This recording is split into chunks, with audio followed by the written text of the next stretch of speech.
Yeah, yeah. Oh, yeah, yeah, yeah.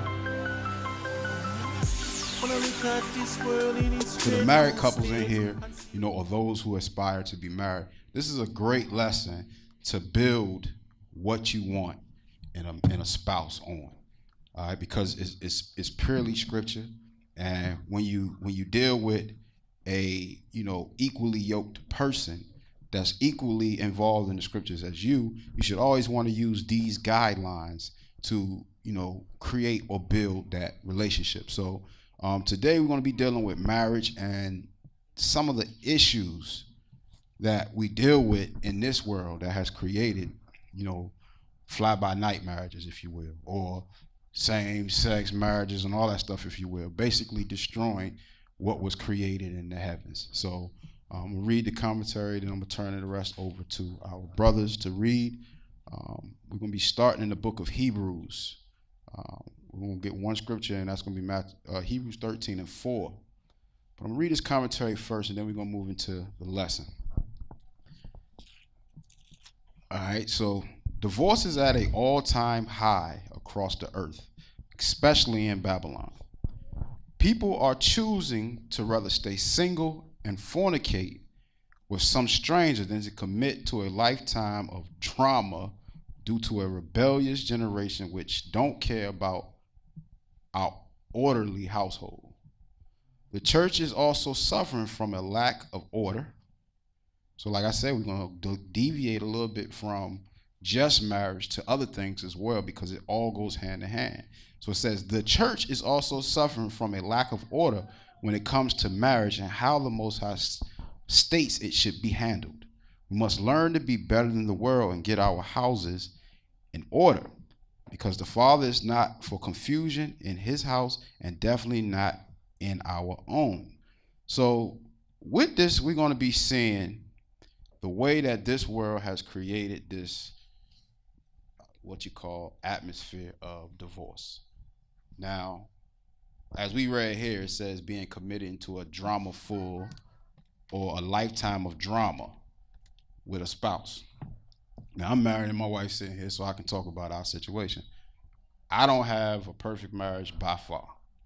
So I'm not standing before you as the perfect professor of marriage. I'm standing before you as a brother, your brother, that understands that marriage is not just I do and that's it and everything hunky-dory, right? I stand before you as a brother that knows that marriage is a job. It's a task. It's not something that you can just say, I'm married. Can't do that. It's a lot that goes with it. Like when the scripture tells us that when we leave our mother and father and come together, we become one flesh. Well, understand this. One flesh really meaning two individuals. In order for you to become one, what has to happen? Outside of standing before the Most High and committing in vows, what else has to happen? You got to learn your spouse. In learning your spouse, other things going to come forth, like compromise, sometimes forgiving when a lot of times you may be right, but just to be, moving forward, right? You got to forgive. A whole lot of things come. So we got to understand that when it talks about the drama, all marriages have drama, high levels, low levels, right? It's all about your end goal, what the two of you sit down and discuss as your goal in making this marriage righteous, especially if you in this truth. If you in this truth, the Bible gives us all the guidelines that we need to understand each other and how the Most High want us to operate with each other through the scriptures, right? So it's important for us to, if we're going to be in a marriage, to weigh it by the scriptures. Weigh it by the scriptures first. Then sit down amongst each other and find out what each other's goals are in life, or just aspirations mentally and spiritually are. That's one of the reasons why with this church we do the courting. It's very important because some people get some misunderstandings when it comes to courting, right? Some people think, okay, scriptures say once I lay with her, that's my wife. That's a misunderstanding, because when you read the scripture, it says a whole lot more than that. You have to meet the parents, go through a ceremony. Then this part takes forth, right? So it's a misunderstanding. But people also have a misunderstanding of what courting actually is. Courting isn't something that you do the day you marry that person. Courting is the very first day you say, hi, my name is, and brothers, you know, we got a little game, whatever. So for the moment that you see that sister or brother and you step to them and you're introducing yourself as someone that's interested in more than just being your friend, that begins the level of courting. At that very moment is a time that you should be getting to know that individual. That's courting. That's the purpose of courting, because you're getting to know who that person is. It's a lot of times, like back in the day, we always used to see, you know, that woman or that man or whatever, and we see the physical, because of course that's what attracts us immediately, right? The physical. But you know, there has been songs come out, you can't trust this or you can't trust that. We know these songs, and they're true, because if you don't get to know the person, the inner person, everything on the outside does what? Fade away. Fade, drop, wrinkle, all of that, right? Shrink, whatever you want to call it, right? All of that happens. So you gotta, it's just true. All of that happens. So that's why it's important to learn that person's mind, their spirit, their heart. Because when you learn these things, you get what? A friend. And that's what I'm trying to get to in these opening remarks, because marriage isn't just, I like you, you like me, let's get married, have kids, have a house and all that. People do that all the time, but what you find they doing all the time? Divorcing, cheating, doing all kinds of stuff. Why is that? Because they're not friends with their spouse. And that's important for us to understand. We have to be friends with our spouses. That means you have to have a line of communication open with that spouse to be able to talk to that spouse about anything, right? It might hurt their feelings, might hurt your feelings, but it's being talked about. So that gives y'all what? The avenue to fix these things. Friends can do that. What we always say, somebody's not your true friend if they won't tell you the truth. It's the same way in marriage. I know, you know, a lot of times, you know, ladies, y'all get us like this all the time. Do I look fat in this dress? That's one of y'all things, right? Right, you know, they want us to, but they don't want us to, right? Where do we lie in that? But if you got the right relationship with your spouse, right, you can tell them the truth. They might think you trying to hurt their feelings purposely, stuff like that. My wife got me on that stuff. But the truth is, if you thinking it, 9 times out of 10, that's how you feel. So let me just tell you the truth, so we can get past that point and fix whatever it is the issue is, right? So if you come up and you say, hey, do I look fat in this dress? Of course you want to say, nah, baby, you look good. That's what we want to say, right? Because we know the other side of that. But the truth of the matter is, if they feel like they that way in the dress, just tell them, look. And when I say just tell them, you got to hear what I'm going to say now. Give them the explanation that gives them understanding of what we dealing with to help them deal with what they dealing with. So, in essence, like we always, like brother just said, if she walks up, she says that, they expect you to give them the answer, answer. So the answer is, as soon as I tell you that you fat in this dress, you're going to be ready to argue with me and fight with me. How about this? If you think that this dress fits a certain kind of way that you don't like, let's change that. That's honesty, right? That's just telling the truth. Let's change that. What do we need to do? Like my wife beat me up all the time when we go into the gym to work out. Because I ain't the same 8-pack that I used to have, just hype myself real quick. I ain't got that same 8-pack, so my wife let me know, who boy? And I let her know, who girl? That's just honest, right? So we able to say, okay, my clothes ain't fitting right, and it ain't I'm offending her. We just being real with each other, right? So that's a friendship that you build by getting to know your spouse, right? You get to know them. That comes from, dating them, courting them, figuring out their brain and mind, and not being so into the physicals of the individuals. You be more in tune with their brain, because you can be able to have them kind of conversations.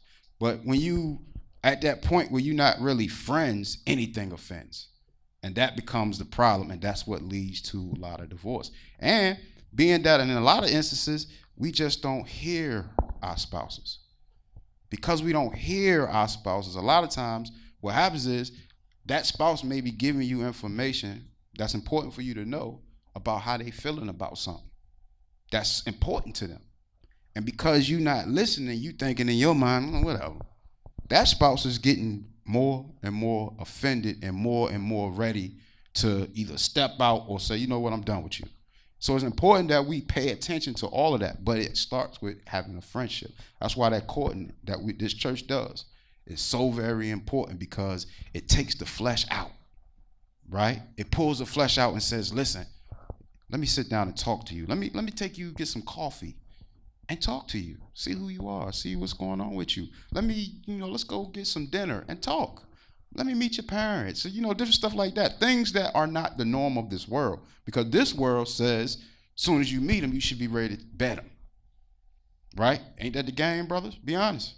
I see her on the street. If I can't get her now, I'm going to get her later. That's the whole goal. That was the game. Ladies, y'all had these kind of things going too. I got 5 sisters and a whole bunch of aunts. I knew how it was. Right? So it go both ways. So it's important that we move the flesh out and stop allowing the world to dictate how we operate with the ones that we considering to be our spouses or loved ones. Right? Now, let's start spiritually weighing it with the scriptures. So let's go to Hebrews chapter 13, verse 4. Give one scripture. We're in the book of Hebrews chapter 13, verse 4. Mm-hmm. Verse 4. Marriage is honorable in all, and the bed undefiled. But whoremongers and adulterers Ahiah will judge. Now, what's the first plus of marriage? It's honorable. It's honorable in the sight of the Most High, right? So if that's the first benefit, the first positive of marriage, what should everybody be looking to do? Marry. It's honorable, right? What's the next thing that comes behind that? The bed is undefiled. Because again, Most High know we flesh creatures. We see what we see, right? So he's letting us know your bed would be undefiled if you just honor me. Honor me in your actions and your goings about. Then the pleasures of sleep is what the scriptures call it, right? Would be unto you and undefiled. No problem. Do you, basically, without saying it in such a crazy way. Do you, but do it righteously. So honorable is marriage, right? But what it say after that? But whoremongers and adulterers Ahiah will judge. He will judge. And we know that's not a positive judgment. That's a negative judgment. Eternal life in the lake of fire, right? Because who's winning in that essence? And that flesh man. Because we see things. When we see, you see things. And operating in that spirit of fornication and adultery will basically put you in the lake of fire forever, right? It's forgivable, but who wants to go through that cycle over and over again? Again, when I talk about having friends, I can use my example. My wife, right? When I was young, I used to do a lot of mess. It's just the honest truth. I used to do a lot of mess. And I noticed how my mess would hurt her. As a selfish person, I usually didn't care, right? As a selfish person, it was like, whatever, I'm doing me. You don't like it? Step. You know what I mean? I get caught in whatever little mess I be in. I either tell the truth or lie. But the attitude was, so, right? Is that my friend? Do I care about her at all? I'm treating her like trash, right?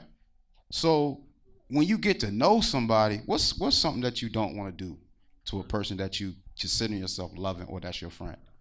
Hurt them.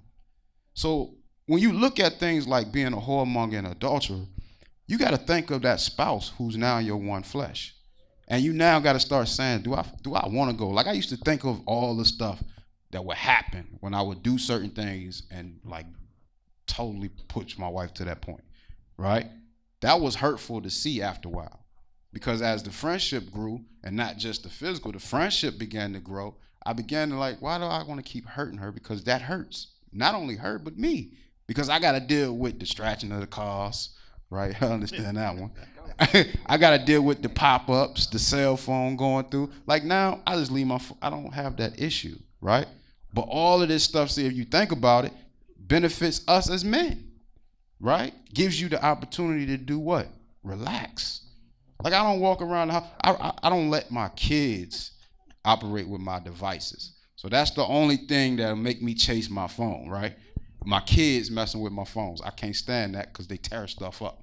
But my wife, I leave my stuff sitting anywhere because I don't have that issue of who you did, I went through your phone and blah, blah, blah. She done had her episodes, but they forgivable. You see what I'm saying? But a peace of mind is what I'm looking for. So in order to have a peace of mind, I got to be honest and I got to respect my spouse and have a friendship with my spouse and understand that I don't want to hurt them because I don't want them to hurt me. Right? Do unto others as you have them do unto you. It's important. In marriage, it's very important. So it says, but whoremongers and adulterers, the Most High will judge. Go ahead and read your commentary. So being in a committed relationship is honored by the Most High. You have people in the world who will stay as what is called a fiancé for years in order to not to psychologically be committed to the person they are in an intimate relationship with. They want to keep their options open. But the reality is the first time you had intercourse with that person of the opposite gender, you were deemed married in the eyes of the Most High after agreement with the family, of course, on the union. Y'all heard that? After, right? Not before, but after, right? That's the way it works. All right, so that's important to understand that. But how many people know people that has been engaged for years? Right? I know a lot of dudes. I'm engaged, bro. But let's go to the club. Let's go see what's new going on. I ain't married. That's how they act. Right? They mind ain't really to be sincere with that woman or be sincere with that man. They still testing the waters. But brothers, honestly, when you meet a good woman, is there anything out there? No. Because once you say, oh, I'm going to go test the waters, what you think the Most High going to put before you? Not the Most High. What you think Satan going to put before you? A whole bunch of fast, poison, if you will. Women that's going to pull you out of, especially if you trying to be in this truth, going to pull you from his word and make it worse and worse for you to be able to come back, right? It gets hard. So it's really nothing out there, but we as men, we got this thing about us where we feel like it's always the grass greener on the other side. That ain't always true, right? And, some brothers find out the hard way. And those are the brothers that we pray for and we, talk to the Most High about, changing their hearts and their spirit. But let's go to Genesis, chapter 24, verses 64 through 67. Genesis 24. Verses 64 through 67. We're in the book of Genesis, chapter 24, verse 64. And Rebekah lifted up her eyes, and when she saw Isaac, she lightened off the camel. Now let me say this again. Ladies know what they want from the time they place their eyes on it, right? Before we go any further, right? Brothers, we need to know that because a lot of times we mess ourselves up with the many words that we say, the pickup lines and everything else, right? You should be able to, brothers, if you're paying attention, see when you can kind of tell, oh, this sister's interested in me. You should be able to see that because then it's not a game, but it becomes, how can I make her more interested in me? And it ain't by words. It's the same way with the Most High. Words don't do nothing for him, but what does? Actions, right? Putting action to the thing, right? So you might introduce yourself to this sister or the sister may introduce herself to you, but I've seen many situations where brothers completely just lost something good because their mouth was out of line or just, you don't have to hit me with a bunch of punchlines. That's how a lot of brothers used to do, right? But sisters know, just like brothers know. We might see a sister and over time, we have to build on that sister. But what do you got to do? You got to put work in. Flowers here and there, cards here and there. And don't get this wrong.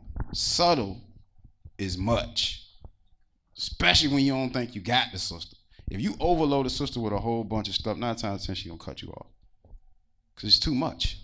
Like, I can't breathe. It's like he just, right. If every single day you making sure she see you or it's known that I can do this before you do that. A lot of sisters, except if she, Jezebel spirit, you know, righteous sisters they're not into too much material things. But if you can, you know, get to know a sister, that's where it goes back to that friendship thing. If you can get to know a sister and not be so worried about the looks of a sister and the physicals of a sister, you will gain that sister quicker than a bunch of just gifts and presents and words. You will gain her better if you show her that I could be what it is that you're looking for. So it's important to know these things. It's important when it comes to courting, right? It's important to know these things. So Rebecca lifted up her eyes, and when she saw Isaac, she lighted off the camel. So she automatically knew what she wanted, right? Go ahead, bro. For she had said unto the servant, What man is this that walketh in the field to meet us? And the servant had said, It is my master. Therefore she took a veil and covered herself. So what did she not want to do? She didn't want to be out and just, like you see a lot of sisters, they just thirsty, if you will. They walking around, clothes so tight, you already know what you get, right? That's what you see. Shirts, it start here. The skirts, they up at the crease. And And that's, the brothers see that, and what you think the brother want? That very thing. So there's no modesty with these sisters, which is creating an atmosphere of whoremongers and adulterers. Because if you got people walking around basically naked, what you think brothers and sisters gonna want to be into? That's how the Most High made us, women, men, women. That's how it's supposed to be. So we see things, and that's one of our faults, one of our senses that gets us in trouble. We see things, that's the first thing we want to do. But a righteous sister, she does what? Covers herself, presents herself modest to make sure that, I don't want to give off the wrong impression to this brother. I want him to see me as an honorable sister so that when he approaches me, he don't approach me with, yo, ma, what up? He don't approach me with that. You see what I'm saying? Because a lot of sisters going to be just, look, it's something that's going to take it, but it's going to be something like, excuse me, keep moving. Especially we got some dignified sisters who ain't trying to hear all that crazy stuff, right? They want to conversate. You got to think about this kind of stuff, right?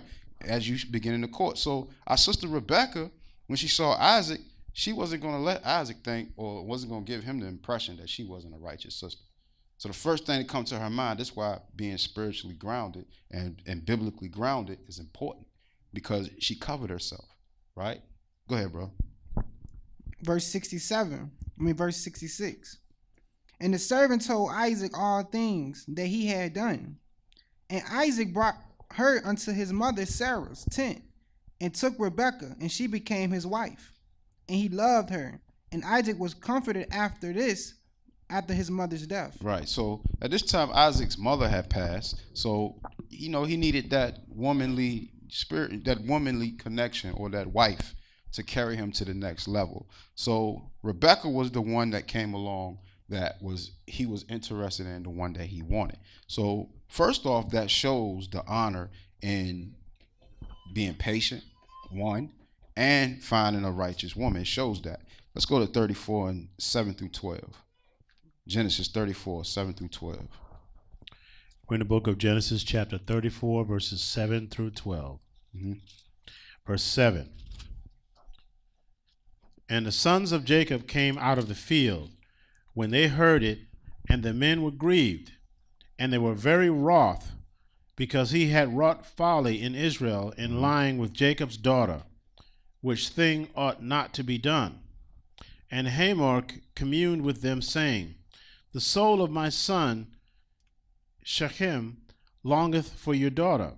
I pray you, give her him to wife, and make ye marriages with us, and give your daughters unto us. Let's go back up, though. Let's start at verse 1 so everyone can get the understanding of righteous sister and an unrighteous sister, and a righteous brother and an unrighteous brother. So go ahead, bro. We're in Genesis chapter 34, verse 1. And Dinah, the daughter of Leah, which she bare unto Jacob, went out to see the daughters of the land. And when Shechem, the son of Hamor, and the Hivite, prince of the country, saw her, he took her and lay with her and defiled her. So what are we calling this here? If we go to Deuteronomy 22, what do we call this? Rape, right? So first off, let's go back. Who were the people that we were not supposed to be dealing with in the land of Canaan? The Hivites, the Jebusites, the Canaanites, the Amorites. What was the G one? Gerbusites. These were the people we were not supposed to be dealing with, right? So automatically, what does that do for this brother that's interested in a child of Israel? Well, everyone had tribes and attributes that was separate from each other. So the way Israel operated, nobody else operated like it. The way the Hivites operated, nobody else operated like them. And they all lived in their own communities. It's not like now everybody just everywhere and you got to figure it out. In those times, these, like you said, the families were in their regions, in their areas operate.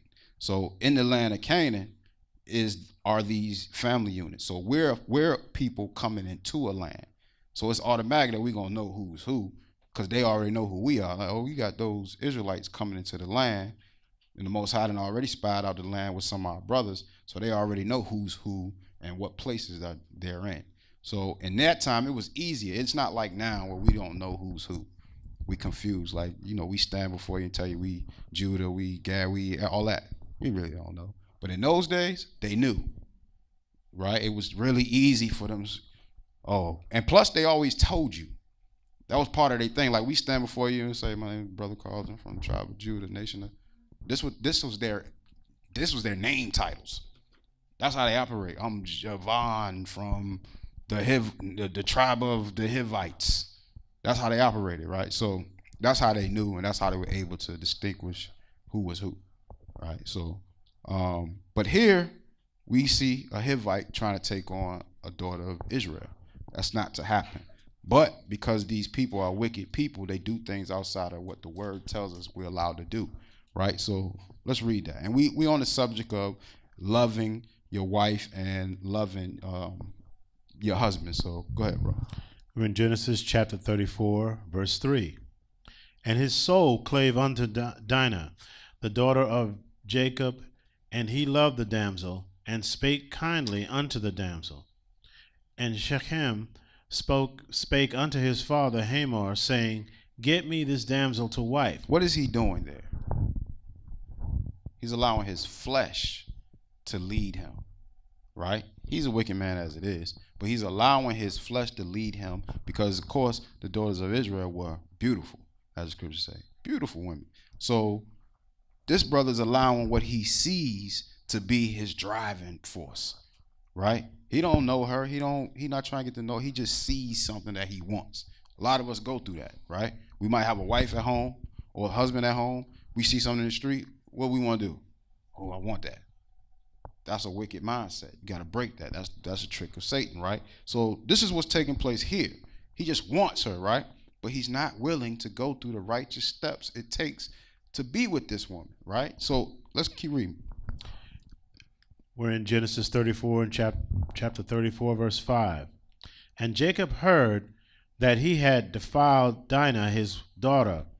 Now his sons were with his cattle in the field, and Jacob held his peace until they were come. And Hamor, the father of Shechem, went out unto Jacob to commune with him. And the sons of Jacob came out of the field when they heard it, and the men were grieved, and they were very wroth, because he had wrought folly in Israel in lying with Jacob's daughter, which ought not to be done. And Hamor communed with them, saying, The soul of my son Shechem longs for your daughter. Mm-hmm. I pray you give him to wife, and make ye marriages with us, and give your daughters unto us, and take our daughters unto you. And ye shall dwell with us, and the land shall be before you. Dwell and trade ye therefore in, and get you possessions therein. And Shechem said unto his father, and unto her brethren, Let me find grace in your eyes, and what ye shall say unto me I will give. Ask me never so much dowry and gift, and I will give according as ye shall say unto me, but give me the damsel to wife. Let's keep reading. Go ahead. And the sons of Jacob answered Shechem and Hamor his father deceitfully, and said, because he had defiled Dinah his daughter, his sister, their sister, excuse me. And they said unto them, we cannot do this thing, to give our sister to one that is uncircumcised. So heathen. For that were a reproach unto us. Most High told us not to deal with the people of the land. Go ahead, bro. But in this we will consent unto you, if ye will be as we be, that every male of you be circumcised. So we dealing in the law in that time. So we dealing with being clean and unclean. So the brothers already knew that this brother's mind was to follow Satan, right? So, okay, you want to defile my sister and you say you want to be with my sister. Okay, let's take the steps on being a clean person. Drop your God and circumcise thyself, right? Men, we know if you haven't been at birth, it probably is not the best feeling thing to get it as an older person. So this brother understands that, right? He's like, I'm gonna let the scripture tell you. Go ahead, bro. Genesis 34:16. Then will we give our daughters unto you, and we will take your daughters unto us, and we will dwell with you, and we will become one people. But if ye will not hearken unto us to be circumcised, then we will take our daughter, and we will be gone. And the words pleased Hamor, and Shechem, Hamor's son. And the young man deferred not to do the thing, because he had delight in Jacob's daughter. And he was more honorable than all the house of his father. And Hamor and Shechem his son came into the gate of their city, and communed with the men of their city, saying, these men are peaceable with us. Therefore let us dwell in the land, let them dwell in the land and trade therein. For the land, behold, is large enough for them. Let us take their daughters to us for wives, and let us give them our daughters. But first of all, before we even go any further, what are they being? Deceitful. Right? They know they're not supposed to be blending with the Hivites. So they're being deceitful up to this point. And later, I'm going to let you guys get to it. When we get down to verse 25, you'll begin to see the turn that these brothers did. Right? All this because of unrighteousness when it comes to dealing with a woman or dealing with what's called marriage, right? So you can read on with this one. We were to stop at 12, but you can read on through the rest of 34, and you'll get the fullness of this story of what actually took place. But the point is to deal with our sisters in a righteous manner to where all of these other things don't have to come about, right? Having to cut your foreskin, all this stuff like that, that stuff is painful, right? That stuff is not something that you want to go through as an older man. But if you deal with people righteously, you can get the things that are desired at times. So let's read the commentary and move forward. In the past, intercourse was a sacred thing, which was the sealing of the marriage after the families had been brought together in agreement of the union. So you saw all the confusion that was taking place after she was taken, unwillingly taken and defiled. So you saw all the things that had to happen later. We can go in Deuteronomy. I think it's Deuteronomy 22. We're in Deuteronomy chapter 22, verse 28. If a man find a damsel that is a virgin, which is not betrothed, and lay hold on her, and lie with her, and they be found, then the man that lay with her shall give unto the damsel's father 50 shekels of silver, and she shall be his wife, because he hath humbled her. Let's read the one before that. So yeah, 25. Let's read 25. Deuteronomy 22 and 25. But if a man find a betrothed damsel in the field, the man force her and lie with her, then the man only that lay with her shall die. So that's the understanding of defiling or raping a woman, right? So that man is the one that shall perish. Now, when I said go all the way down to Genesis 34, when you get to 25, you're going to see that thing take place. But it's taking place deceitfully, which didn't have to happen if we went about those things in a right manner, right? It was a shameful thing for the entire family for a person to just fornicate with no commitment like the world does today.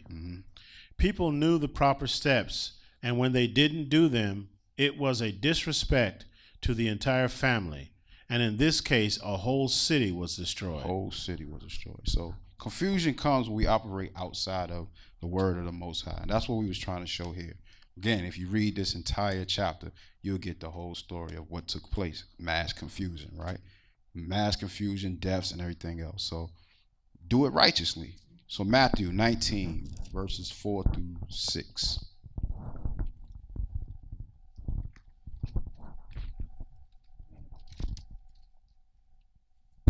We're in the book of Matthew, chapter 19, verse 4 through 6. The book of Matthew, chapter 19, verse 4. And he answered and said unto them, Have ye not read that he which made them at the beginning made them male and female? And said, For this cause shall a man leave father and mother, and shall cleave to his wife, and they twine shall be one flesh. Verse 6. Wherefore they are no more twine, but one flesh. What therefore God had joined together, let no man put asunder. So that's when you do things righteously, right? No man can put it asunder, meaning we can't either. If the Most High joined it together, we got to work it out. Like when we read that commentary earlier where it said a lifetime of drama, rather than committing to a lifetime of drama, people would rather fornicate and commit adultery rather than commit to a lifetime of drama. It's not saying that it's going to be just the worst ever in life that you dealing with this woman or dealing with this man. Everybody got stages. You got stages in your marriage where you continue to learn and continue to get over humps and, you know, build together, right? So it says when you come together, or you, verse 5, it says, And for this cause man shall leave father and mother and shall cleave to his wife, and they twine shall be one flesh. Again, as I stated earlier, it's two there, two personalities there, but it's one situation. You only got one marriage. So in that marriage, you have to learn that spouse that you're dealing with so that y'all can cleave to each other. Because again, I can use my example. Until I got everybody, me and my wife got everyone out of our marriage was jacked up. But once we got everyone out of our marriage and was able to communicate and talk to each other and treat each other as important and not everybody else around us, we were able to get on one accord. And as I said, I'm not standing before you as Mr. Perfect Marriage. We got our ups and our downs. But that was one of the things that we both had to, come to that understanding. Let's get our folks out of our situation so that we can now become what the scriptures tells us to be, right? One flesh. That's in thinking. If I speak to my wife and we've had a discussion about something, can't nobody come in between that, not even our kids, right? So it's simple stuff like, the kids come, one wants to do something. My wife just said no. Well, what your mama say? She said no. Then what you asking me for? The answer is no. That's that one flesh that we talking about. We agreeing as one, right? That's the same concept as we was dealing with the Trinity on yesterday, the falseness of the Trinity. The true understanding is that the Son operates based off of what? The teachings of the Father. They're two, but they're operating as one, right? One meaning what my Father tells me, as he says, that will I do, right? So he's letting them know that I'm me, but this is my Father. I'm going to do as my Father says, right? Same thing with the Holy Spirit. I'm going to do as the Father guides me to do or tells me to do. We got to understand that. So even in our relationships, right, it's just like the heavens. Same relationship, right? That's why he's expressing it this way. It's honorable, and we come together as one. Go ahead, read your commentary. So you become joined in intimacy, and the spirits are now joined together in agreement to become one family. In fact, it was a law since the beginning that a woman would have desire for her husband. But with the destroyed societies of today, that desire is slightly diminished due to several different partners over the lifetime of a person. And you remember how the old folks used to say, you don't need to be laying with all these people, you're picking up all them spirits. That was so true. Because literally, you deal with this person, you pick up their spirit. You deal with this person, you pick up their spirit. Eventually, you just got a whole bunch of spirits on you. And you're trying to figure out, how have I become this person? Well, think about all the people you've been messing around with or dealing with or whatnot. You collecting attributes from these different spirits that you're dealing with. It's important to understand that. So when it says that you will cleave to your husband, that because that one spirit was supposed to be the spirit that you dealt with. That's it. So that will make you, like women that love their husbands, that makes you do what? Desire after him. And no other man has that twinkle in your eye. You see what I'm saying? Same thing with the brothers. It should be that way. That's why I was supposed to have been that way. But this society teaches something totally different. The more notches you can put on your belt, brothers, the bigger the dog we is. You not. And when I say dog, I mean homie. You know, I had like 5 yesterday, bruh. That's how we do. You know, and this world is, what we call double standard. Our women can't be that way. We're gonna call them all kinds of whoremongers and adult, all of that. We're gonna call them that. But for us, this society teaches men that, the more women that we come across, the bigger man you are. You see what I'm saying? But that's a corruption of the mind, right? Because the truth of the matter is we should desire that one woman, and that one woman should desire us. And together we one, so we desire each other, which builds that relationship, makes it stronger, because you don't desire nobody else. It's like you walking down the street with blinders on, because you got that one woman, and that's all that matters, right? That's the way it should be. That's the way the Most High wanted it to be. Let's go to Genesis 3:16. We're in the book of Genesis, chapter 3, verse 16. Mm-hmm. Verse 16. Unto the woman he said, I will greatly multiply thy sorrow and thy conception. In sorrow thou shalt bring forth children, and thy desire shall be to thy husband, and he shall rule over thee.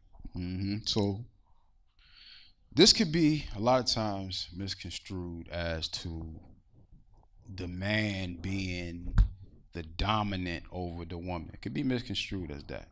But with us reading Deuteronomy 22, right? And if you understand, this is the temptation and the fall of us in the garden.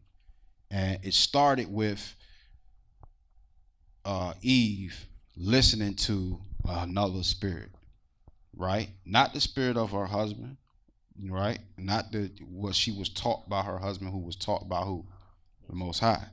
She decided she wanted to dwell with another spirit, right? In essence, committing what? Adultery against the Most High, one, but her husband also. So she took on, and this is why when you read Deuteronomy 22, I think it's 28, that one speaks of the woman staying with that man, right? Where a man comes, finds her, and he takes her and sleeps with her. What is that expressing? Right? Now keep in mind what we're talking about, because Eve was what? What would you call it?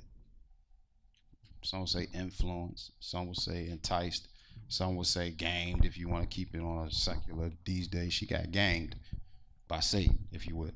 So when you look at Deuteronomy 22 and 28, read that one for me first.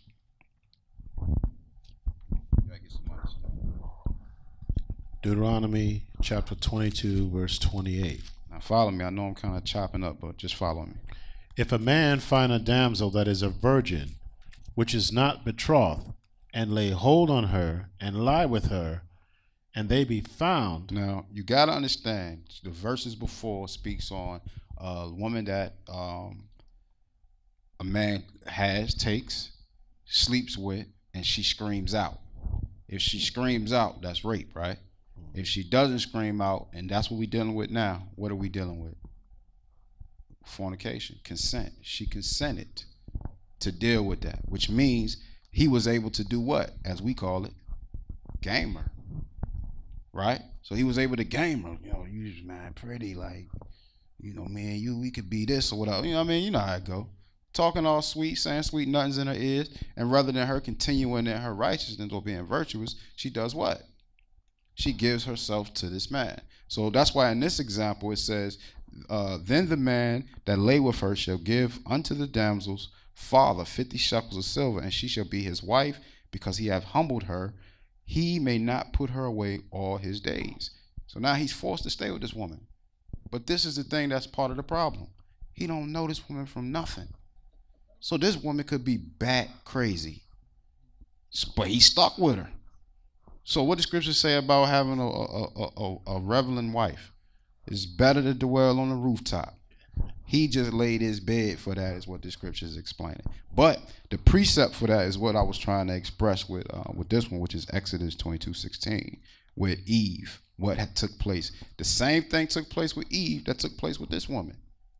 She was gained, this lady here, in Deuteronomy 22 and 28. She was given words that allow her to open herself up to these spirits. Let's see what happens in this example 22. Exodus 22:16. We're in the book of Exodus chapter 22, verse 16. And if a man entice a maid that is not betrothed, and lie with her, he shall surely endure her to be his wife. Endow her to be his wife. Right. So this man or this woman was what? She was enticed. But this brother can't just sleep with her and go on up the street. He got to now pay the family, as we read here of Deuteronomy 22 and 29. Then the man that lay with her shall give unto the damsel's father 50 shekels of silver and shall be his wife. Right? So this is part of the confusion that comes with being disobedient. But that same thing took place in the garden with Eve. She was enticed by another spirit. Someone she shouldn't have been dealing with. She should have been dealing with cleaving to her husband. But instead she had that spirit of, what you got going on over here? I know what you saying as my husband, but what you got going on over here? That was a problem. So because that was a problem, it opened the world up to, and it opened our ladies up to this punishment. So again, Genesis 3:16, read that again. Genesis chapter 3, verse 16. Unto the woman he said, I will greatly multiply thy sorrow and thy conception. In sorrow thou shalt bring forth children, and thy desire shall be to thy husband, and he shall rule over thee. So some people might, again, look at that as the man being dominant over the woman. But no, that's not what it's expressing. But the punishments that come with stepping outside or dealing with another spirit, a contrary spirit, was these punishments here. So in conception, our ladies, it wasn't something that was from the beginning. It was something that was created later because of our sin. And we always got to remember that everything happens because things happen because of our sin. So the sorrow of conception or bringing forth child came from not cleaving to your husband, right? And allowing other spirits to come in and entice you, right? Not that you didn't want to. There's a difference between rape. The example that we read earlier in Genesis 34, that was rape. What we dealing with now is the willfulness. And that's where the problem comes in. And that's what the Father is trying to express. In this world, this day and age, our people are willing to do these things, forgetting about, the honorableness of marriage, the sacredness of being married. They are forgetting about that, and they're giving themselves into these wicked spirits. And because of that comes punishments. So that's what the scripture is trying to show here. So let's go to 1 Corinthians chapter 6, 15 through 18. We're in the book of 1 Corinthians chapter 6, verses 15 through 18. Mm-hmm. Verse 15. Know ye not that your bodies are the members of Christ? And that's important to know and to understand. Right? Go ahead, bro. Shall I then take the members of Christ and make them members of an harlot? God forbid. Mm-hmm. What?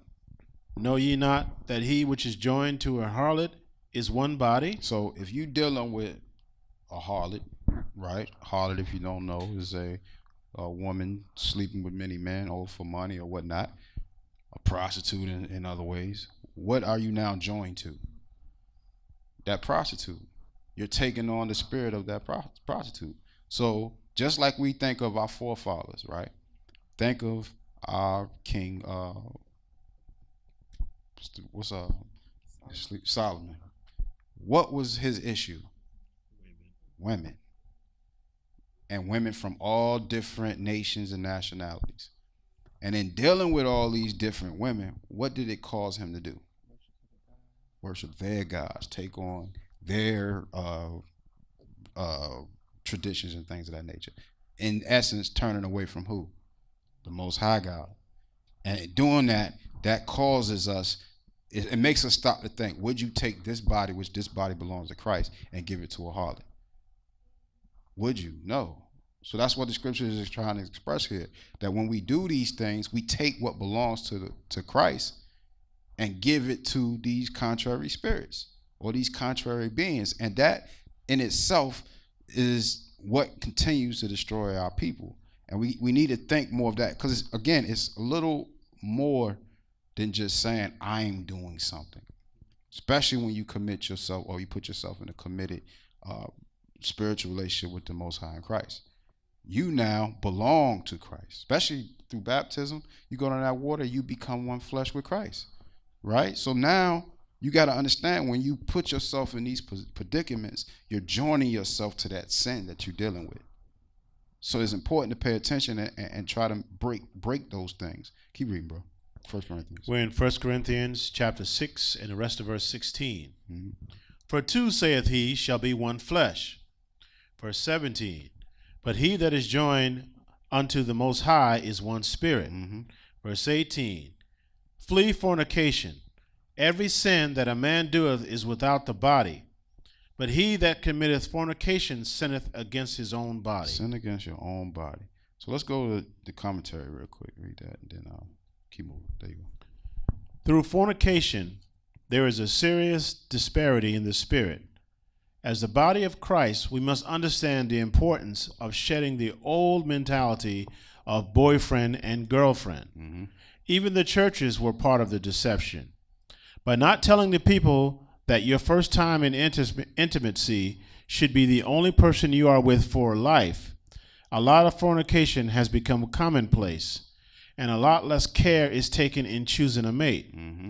If you join yourself to a harlot, now your spirit is one with the spirit of fornication, ending in a highly spiritually destroyed society over time. So if that's the spirit that you're joining yourself with, what's going to continue to happen?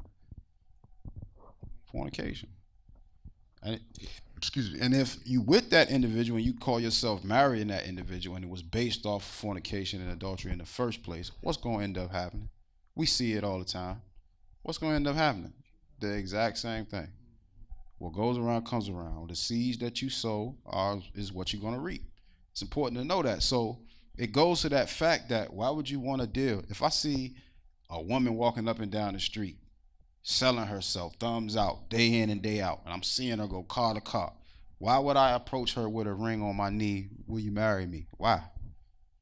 Is she going to change her ways? It's just like when we talk to our sisters or brothers, or you talk to some preachers who do marriage counseling. What do they say? Don't marry somebody thinking you could change them, because that never works.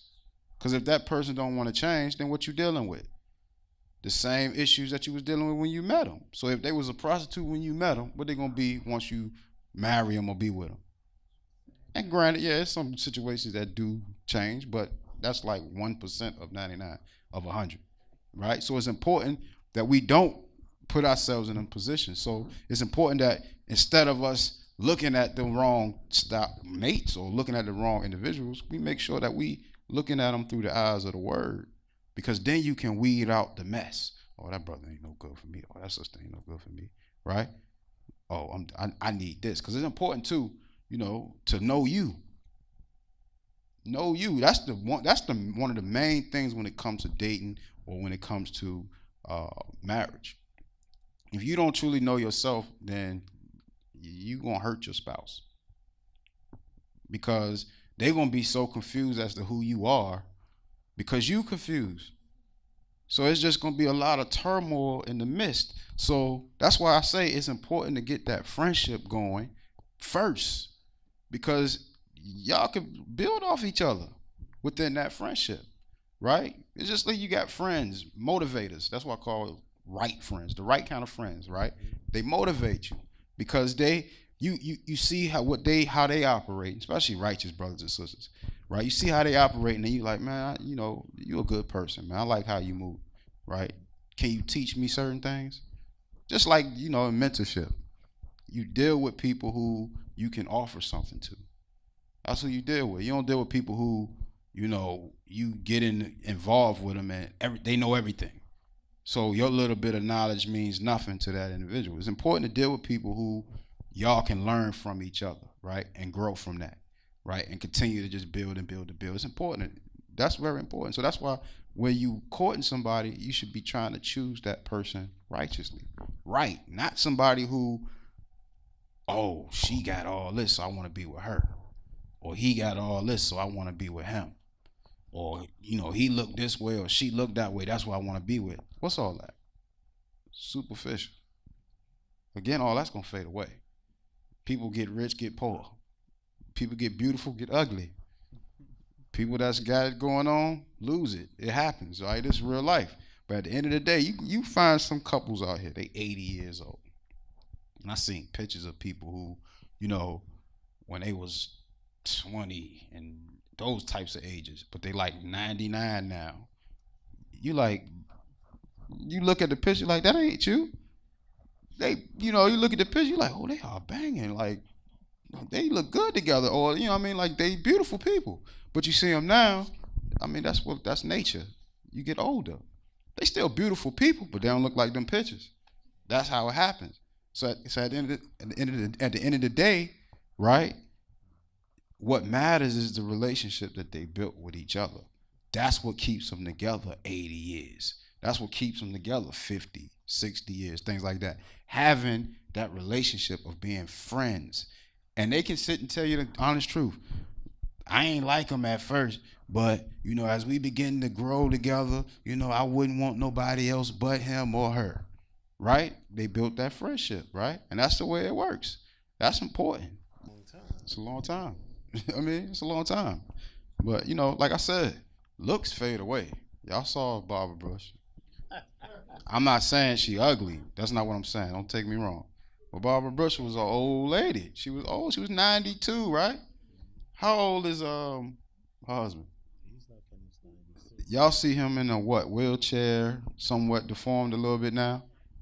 Not being funny though. This just real. I'm just giving you the example that how as you age things happen. Like for instance, you go into the scripture, you see how our father, Isaac's eyes, was it Isaac or it was Jacob?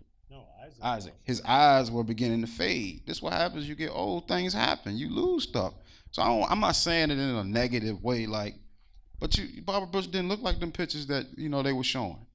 Neither did her husband, and he was top-notch general, all of that, standing tall. Now this brother, he can't even stand up. But they was together. What'd you say? 75 years. A bunch of kids, and they loved each other. It's more than looks. That's the point that I'm trying to make, right? It's more than looks. Mentally, you have to spiritually truly connect to each other, and that's important as we continue to move on. Okay, so you made a decision now. Let's deal with some points of marriage. Okay, so we got a short website that we wanted to go to. It's called Marriage and the Well-Being of African American Boys. You have that, bro, Mike? And I pray that didn't, what I was saying about the looks ain't offend nobody. I ain't mean nothing by that. I'm just saying it's how it happens, Wow. But, as they said, she was a beautiful woman spiritually. She as a mentally, I heard some of the stuff. She did a lot with kids. She did a lot. So it's more there than what meets the eye. And that's the part that we all as people got to get past, what meets the eye. When we actually, find that right spouse, don't allow the flesh to be what is holding you there. That person's mind and spirit is what needs to be holding you there, keeping you wanting to get to know that person and cleave to that person, right? That's what's important. That's what we was trying to express. So marriage and the well-being of African American boys. Go ahead, Regent. Now this is from www.divorceforum.org/black. And this is marriage and the well-being of African American boys. Mm-hmm. Many significant historical and current societal factors have contributed to lowering levels of well-being among African American boys. One factor is that sometimes overlooked and appears to have an especially important impact is family structure. This brief summarizes research strongly indicating that Israelite boys do best when they live with two parents, especially their own two married parents. Now, let me ask this question. There was a clip of, what's the lady's name?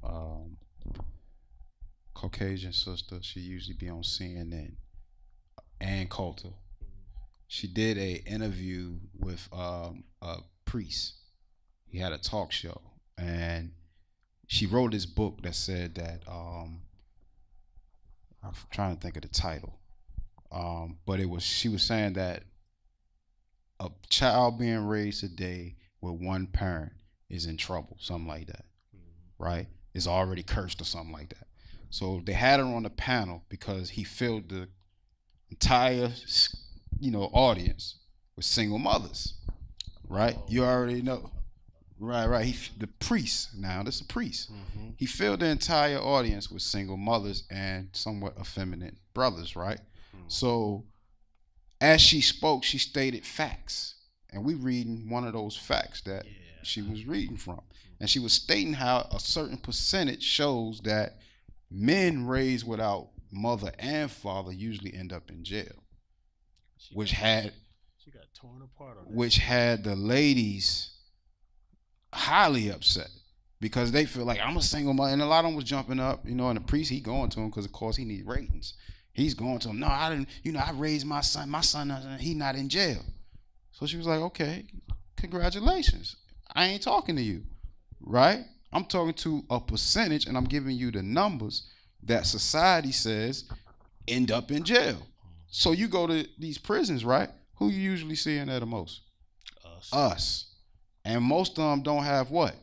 Fathers.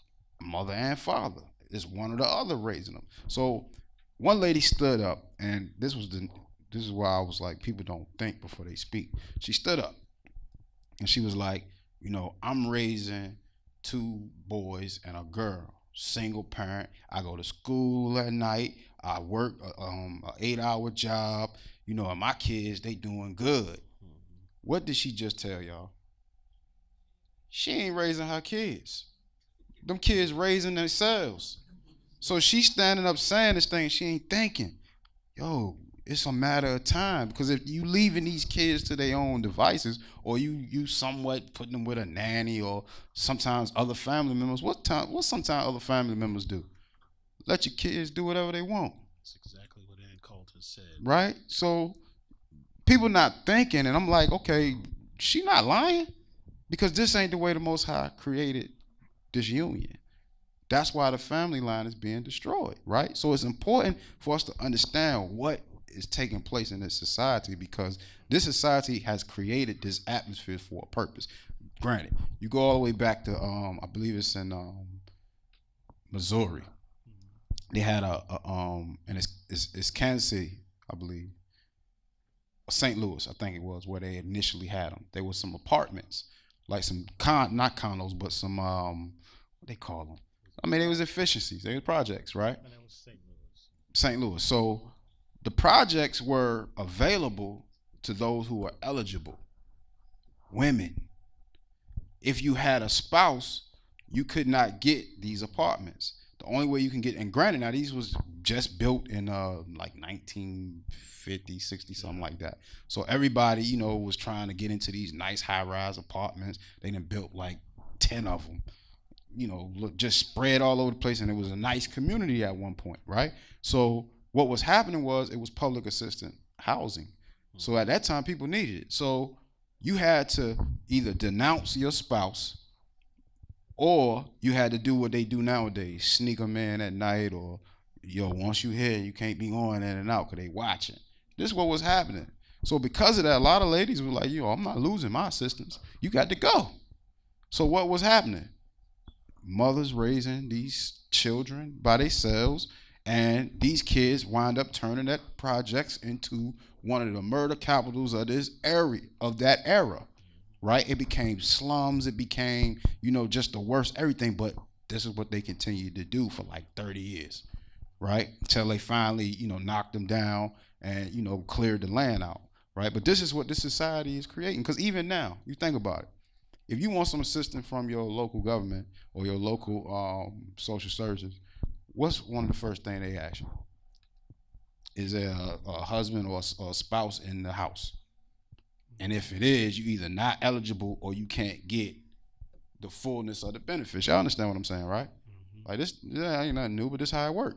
So that's what this society is creating. So as we read through this study here, I mean, it's a proven fact that children are better off with a two-parent household. It's a proven fact, right? And it's not that some don't do good with just a single parent. I was raised by a single parent, and I ain't saying I'm the best example of that, but I ain't in jail, and I'm here raising my family. So it could be, you could look at it positive, but I wish my dad was there. I have my own inner things that I have issues with, and because of that, I got into a lot of trouble, right? I did a lot of things I wasn't supposed to do, and our kids are no different today than I was in my time, and in times of my parents and others. So we got to look at that because it's a cycle that has to be broken, and it's important that we look at these things and not glance over them, and just, well, it's all right, this is going to be all right. No, it's not all right. We need to break these cycles and begin to, do righteously by our families, right? But it takes some time of building at the beginning. And that's why we're talking about this, because you got to build the foundation at the beginning. When you build the foundation righteously, like we do with the word, when you build a righteous foundation, nobody can come and knock you off of that, right? So if you dealing with somebody who's not rooted, who's, fly by night, whose eyes is just always wondering, what you think you're going to be dealing with within your marriage? That, man and female. Don't get this twisted thinking that this is only men that do that. Like, they point us out because we dumb. We get caught. That's what happens. Ladies slick. They do their thing real discreetly, like you might not never, ever know. That's going to the grave, how some women say, right? But it go both ways. So it's important that, we start trying to build that righteous foundation from the beginning. When we looking for a spouse, don't look for somebody who you see out in the street. That's why it used to trip me out, the whole bad boy thing, right? At one point, I tried to be, I ain't going to sit and say like I was just brought up in the hood. I was brought up in the hood, but my mom, we went through different stages in our life, I should say. So we started off, this just going over my life. We started off in the brand new suburbs of Connecticut, right? My mom, fresh out of college, got her nice job. My dad, he, and I'm the third child, so I had two older sisters. So my mom, she got her school teaching job up in Connecticut. She doing real good. She like the head of whatever department she in up there. My dad, he in the military, so it's like, you're up and coming black family, if you will, military school teacher. That's, that you look at that and be like, oh, that is wonderful, right? We living in our nice townhouse, we had 5-bedroom staircase, what's the circular staircase? My mom taught music, so she had a big, what you call it? Well, my mom taught music, so she had her big piano in the middle of the house. I had my own room. It was 5 of us, so I had my own room. One of my sisters had their own room. Some shit. So we was thinking we was doing good. My dad had a brand new Datsun what was it, 28 or something at that time?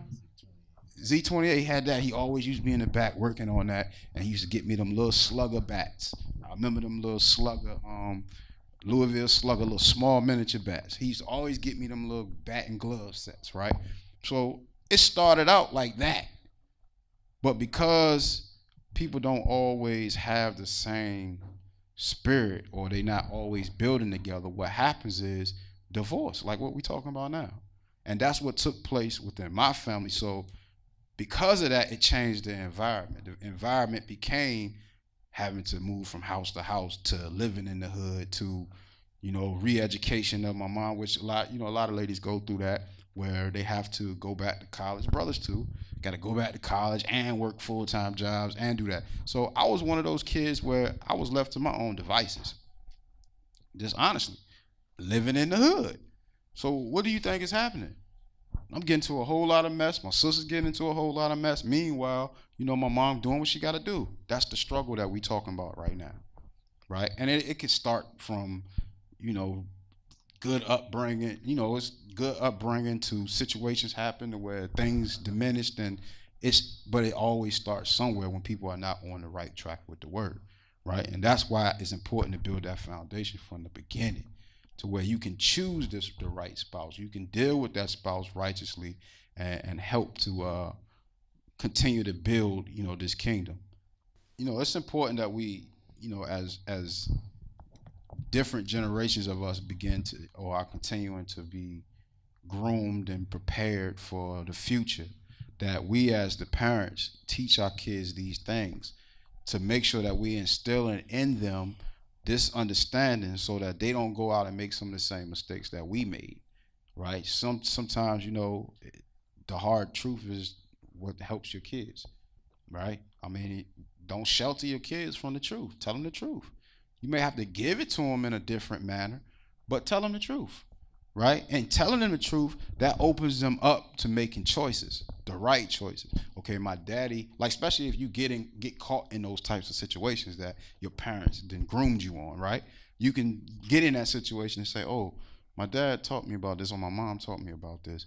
Let me make the right decision. That's why the scriptures tell us, raise up a child in the way it should go, when it's old, it won't depart from thee. Because those things carry along, even though it might seem like, they don't listen to nothing. If you doing your job, they hard-headed today, but tomorrow they gonna pick up on the right things to do, right? And me and my wife was having this discussion driving up here, that with me, I have 5 sisters, right? My little brother came along later, so it ended up being 7 of us total. And I had got to a point, because it was me by myself as the man of the house, till I was like, now. Until my brother came along. My brother came along, but he was a baby, and I was already like 13, 14 when he was born. So I was the man of the house. So I wanted to do what I wanted to do growing up. I want to go outside and play football. I want to go outside and play basketball. I wasn't really into video games, so I was an active person. So I wanted to move around and do what I had to do. None of this stuff can you do in the house. So because my mom was a single parent, it was do your chores or you ain't doing nothing, right? And my mom, she had to work. She had to go to school. Then add the church in there. She planned for this church, planned for that. So my mom was never around. So whenever my mom would come home, it's things she expected to be done, right? She walk in the house, she like, why you ain't swept the floor? Why you ain't tell the trash? Why these dishes ain't clean, right? And that used to upset my mom to a certain point. But like I was telling my wife, it got to a point where I started recognizing, that's why I say you can teach your kids young. It's going to seem like they hard-headed, but eventually they're going to catch on. I had got to a point where it was, I don't feel like hearing my mama mouth. Like, I know she going to come in here flipping out if I don't go over here and sweep this floor. I know she going to come in here flipping out if I don't go dump this trash. I know if I don't go and cut this grass, my mama going to go off when she get home, right? And that's going to stop me from playing basketball, playing football, going to, do whatever I want to go do with my friends. It's going to stop me. So at a certain age, I thought telling my wife, probably around like 13, 14, up in that age, I started catching on. Because being that I was the only man in the house with my mom, right, my mom kind of treated me like her man. So that was irritating to me. So I kind of had to find my way out of those situations. So my way out of them situations was to do my chores. If I do what I'm supposed to be doing, I don't got to hear her mouth. I can go ahead and do whatever I got to do, right? And I picked up on that around them ages, and I started carrying that on to the point where, my mom, it wasn't about me no more. I had 5 sisters, and my mom raising all us by herself.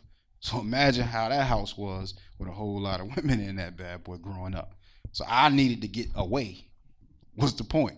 So I had to get my jobs done so I can get away. But it also taught me something about, that situation. Like I started seeing the agony my mom was going through, right? The pain she was going through. And then to come home to just totally rebellious kids, I was the one that started understanding that at that younger age, and I began to, like I said, my mom treated me like her man, right? So I had to start correcting my sisters, like, this your mama. You don't need to be talking to your mama like that. You see what I'm saying? Mom told you to go do this. Why you ain't doing it? I started being like that because I saw the struggle. And a lot of our young brothers get that way after a while, but that's hard to deal with when you're a child. So those things come along when we don't do things the right way. And that's what the point I was trying to get. But if we train these children now properly, teach them the right way to do things, they're gonna as they get older take heed. You just gotta trust that you did your job and that the Most High is gonna be there to help you in those times when it get tough, to stay on the course, because it's gonna get tough. And sometimes you're gonna want to give up on your kids, because sometimes you just like at mine, I be wanting to choke slam my kids sometimes. Just being honest with y'all, right? Because they hard-headed. My kids are hard-headed. I'm not going to act like I got the perfect kid. I don't. My kids are hard-headed. And I tell y'all see them doing something, get on them, right? That's where it is. But sometimes, I want to, choke them, but I can't give up on them.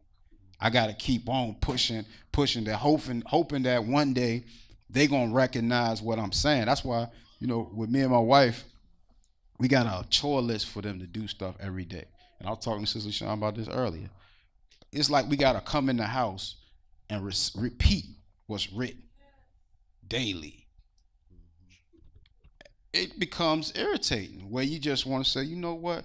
I don't want to say nothing else. Let me just get this paddle, this pad, this belt, and just go to town on everybody. But you got to keep doing that, right? Because you shouldn't have to, but you got to. Because eventually they're going to get it, and it's going to click, and it's going to be like, oh, let me go and do what I need to do. Eventually it's going to click, and that's what you pray that you're doing your job for. So go back to reading what you were reading. Together, these briefs support the case that government policies to help low-income couples and fragile families must include serious proposals to support marriage.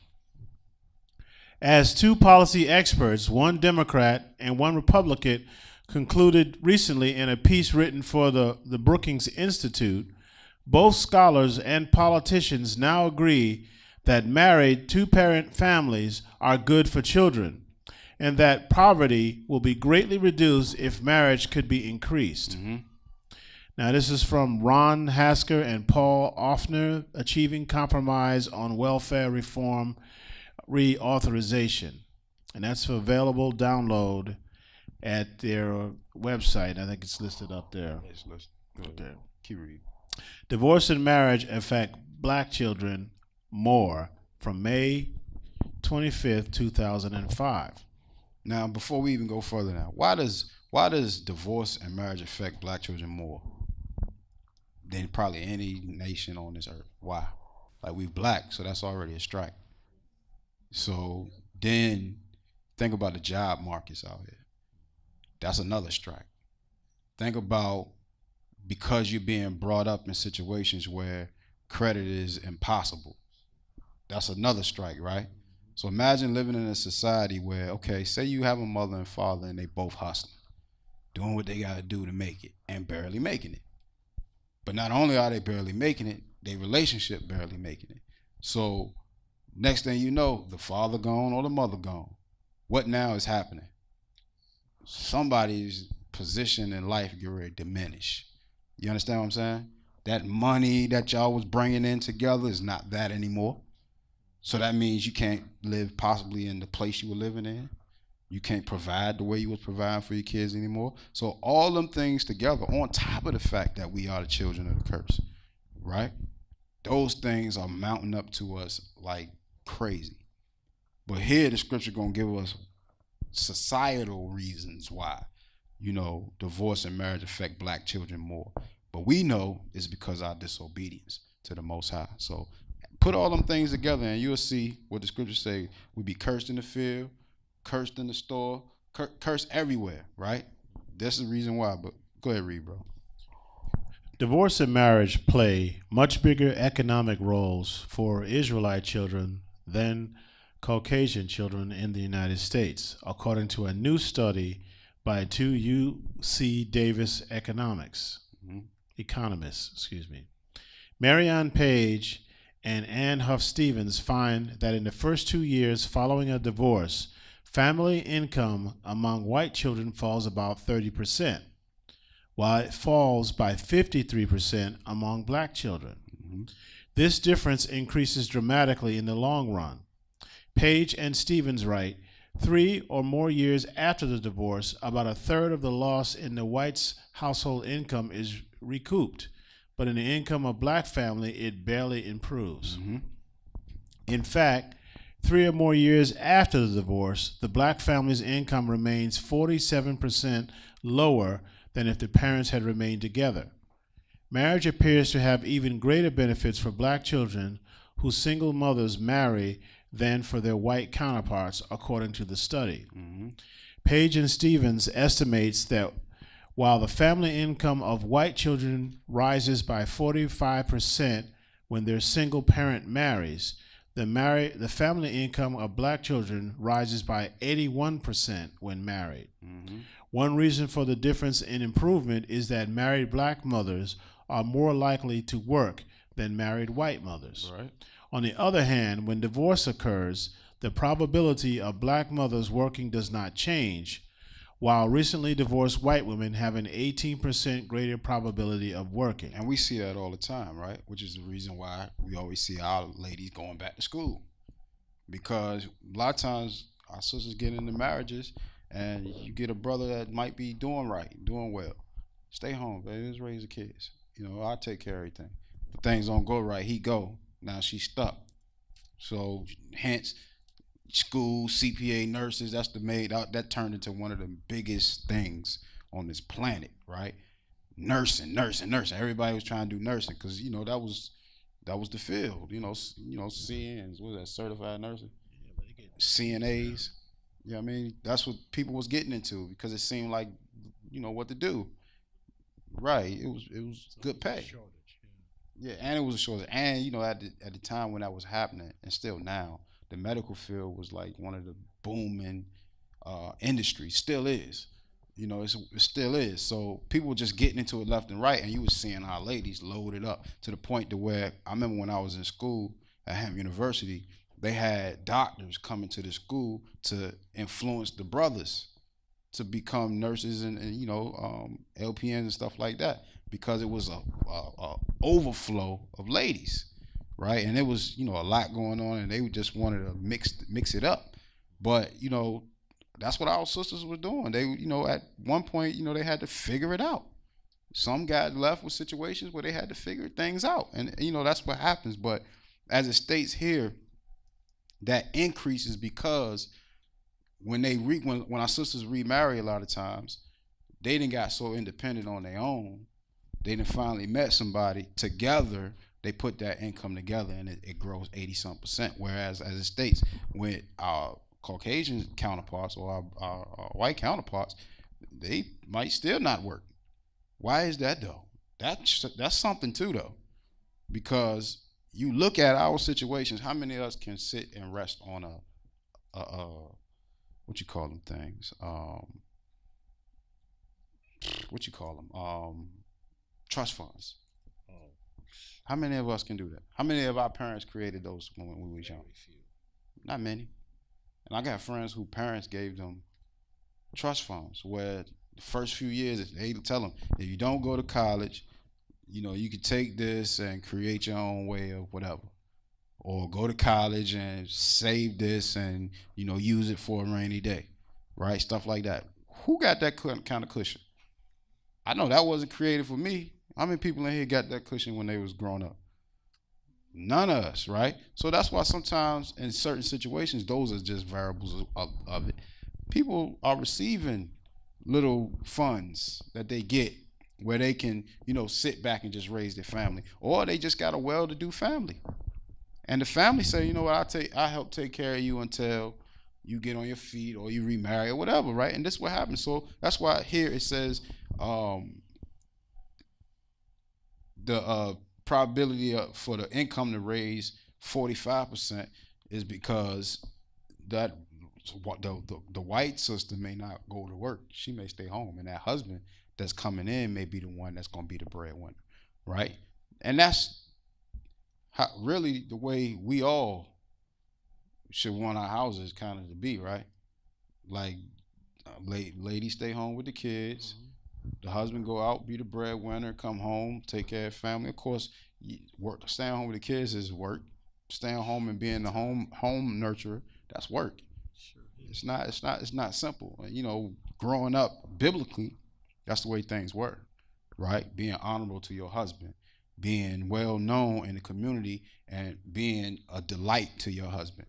Those were the things that, you know, the homemaker did in those days, right? She didn't just be sitting home and watching Housewives and drinking wine all day. She did stuff, right?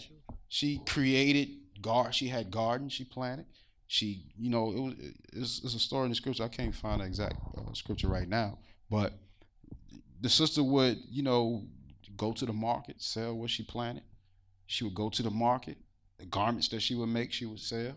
You know, different things. And she took care of her husband and her kids, and she made sure that they had everything that they needed. That was the virtuous sister. That was a righteous sister. So all of us should desire that type of situation, but this society has not created that for us, right? We have not created that for us because we still dealing with the ills of being disobedient to the Father. So yeah, we got to deal with the punishments that come from that.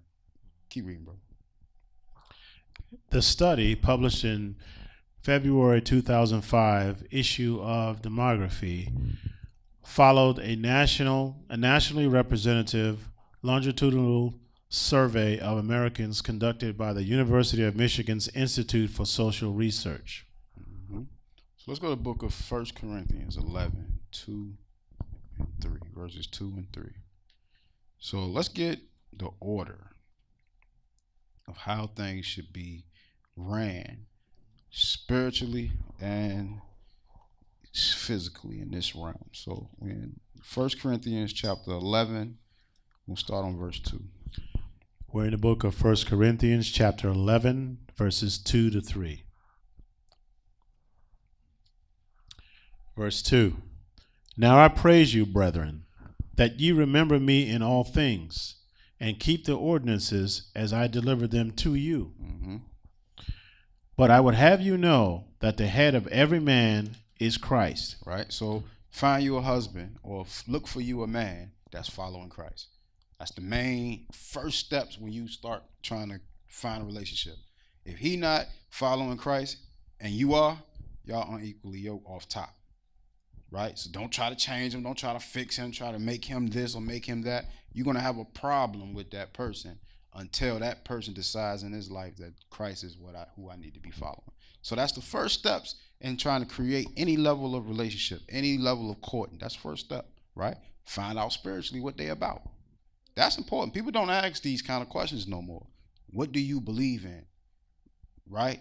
Because nowadays you're going to get crazy answers, right?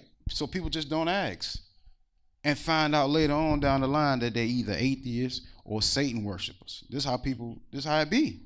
So it's important to ask these questions now. So this is the divine order how things should be. So that's the first step. Are you following Christ? If he says no, run for the hills. If she says no, run for the hills, right? Go ahead, bro. The rest of verse 3. And the head of the woman is the man. Mm-hmm. So why are we saying that? We go back to Genesis, right? It says she would cleave to her husband, right? And he would be a lord to this woman, right? So when it says the head of the woman is the man, what are we speaking of? Her following her husband, sticking to her husband, not being, a woman running from spirit to spirit to spirit, being enticed like Eve was in the garden. She's sticking to her husband. He's her head. So that one flesh, they're one flesh. So the only spirit or person she's looking to follow should be her husband only, as he's following Christ. And as he's following Christ, what are you going to do? Teach her. And together they're going to follow Christ because they one flesh. That's the way it should be. So these are the steps that we should be looking for to make sure that we looking for a righteous spouse, right? Go ahead, bro. The rest of verse 3. And the head of Christ is Ahiah. So it's an order. We have to be in that order, even when we're looking for a spouse or in marriage, right? We have to be in order. Go ahead, read your commentary. Without this exact order in your house, your house will be grossly out of order. Mm-hmm.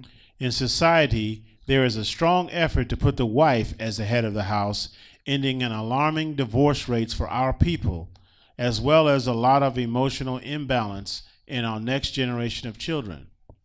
Each position is a key part of the survival of the family. Right. Let's go to Isaiah chapter 3 and 12. And again, like I said, we got to see these things. We got to see these tricks that Satan is putting forth. Like we can go into the scripture where it says, our women will rule over us, and but this is what the scriptures is stating. It's prophecy. So we looking now and we seeing that taking place. The society is creating that, right? We as men, we dropping the ball, and as women, the ladies dropping the ball. So as a collective joint unit, we just failing.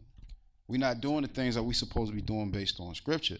We're not following the divine order, and we're allowing our children to do whatever they want. This is what's happening. Why? Because as the lady stated, I'm in school at night. I'm in class. I'm at work 8 hours a day. That means what? We don't got no time for our kids. That means our kids is doing their own thing. So when by the time we get to our kids too late, who done raised our kids? The streets, TV, Instagram, the school system. School systems are jacked up, y'all, if y'all don't know. Right? And I ain't talking about just what they teaching. Them recess hours, them times where they got time to spend one with another, it's turn our kids up, because what they picking up from home, on streets, wherever they doing, they bring right to school. And these cell phones are killing our kids. They ain't got no direction. They not focused like they need to be, right? So they allowing themselves to take on everything they see around them. And because of that, and our parents ain't paying them no attention, the first thing a lot of our parents want to do, come to school, teacher say, yo, your child acting up in school, don't want to listen, don't want to do the work. What's the first thing we do? Well, what you do to make them not want to, pay attention. That's how our parents be, quick to jump on the side of our kids rather than stop and say, hold on, this is an adult. And the adult is expressing to me that you being disrespectful to them. Instead, our parents ready to fight the teachers, ready to fight the principals. Well, you ain't talking about my kid. You can't be talking about my kid. How naive could you be? Right? That's how they be. And it's crazy nowadays, but this is the way our society has created our people. Good. Elder Ricarcio was just talking about this, and what he said is that in front of the school officials, he would defend his child because his child needed to know that I can trust the parent. But once they got home, it was an entirely different story if what they found out was true. But initially, he didn't take everything that they said as true. But it also let his child know that if you wrong, I'm coming after you. And he said that's how he handled it, because he had many situations where they came and told him that his son did something. And he said, in front of those school officials, I am not going to let you think that I'm never going to have my child's back. So I'm going to let you know I'm going to have their back first, and then I'm going to check it out. And if that teacher is telling me the truth, you are through. And that's how he handled it. And he usually said it ended with him taking his belt off. So that's a different context, though, to do something like that, because that's kind of a naive way of looking at things. Because if the first thing you do, first of all, teachers ain't just calling you, some teachers ain't just calling you to the school about your child just cause. That child is 9 times out of 10, because think of you. When you got away from your parents, what did you do? Everything opposite of what your parent told you to do, especially if you thought you could get away with it, right? And that's just the truth, because some of our kids in our own face show us who they really are. So they get to these schools and cut up. See, I'll take a different approach, let me say that, than what the elder may take. I'm not going to allow my child to feel like they can manipulate me into falling for their tricks, right? I'm not going to do that. So I'm going to make sure it may not be, I'm going to explode on you in front of these teachers, whatever. No, I don't know hear what I'm saying. I'm not going to do all that. right? But I'm listening. Let me hear. Okay. You hear what the teacher's saying? Is that true? That's how it's going to be. It's not going to be a private conversation later on between me and my child. No, no, no. The teacher sitting here, you sitting here, I'm sitting here. Is that true? Right? That's how we do. That you can look at the book of Matthew, and that's how you're supposed to deal with it. Right? Is this true? And you knowing your child should know if they're telling the truth or not. That's why it's important that we pay attention to our children. Because then, in that classroom, you can make it known and let it be known right on the spot. If this one of mine do something else after today, don't hesitate to call me. I'm going to take care of this when I get to the house. That teacher understands your position, and so does your child in front of that teacher. I can use examples of what my mom used to do. My mom's a school teacher. My mom dealt with all types of crazy kids. So if she get a call about stuff I used to do, my mom ain't going to hesitate to come to the school and figure it out.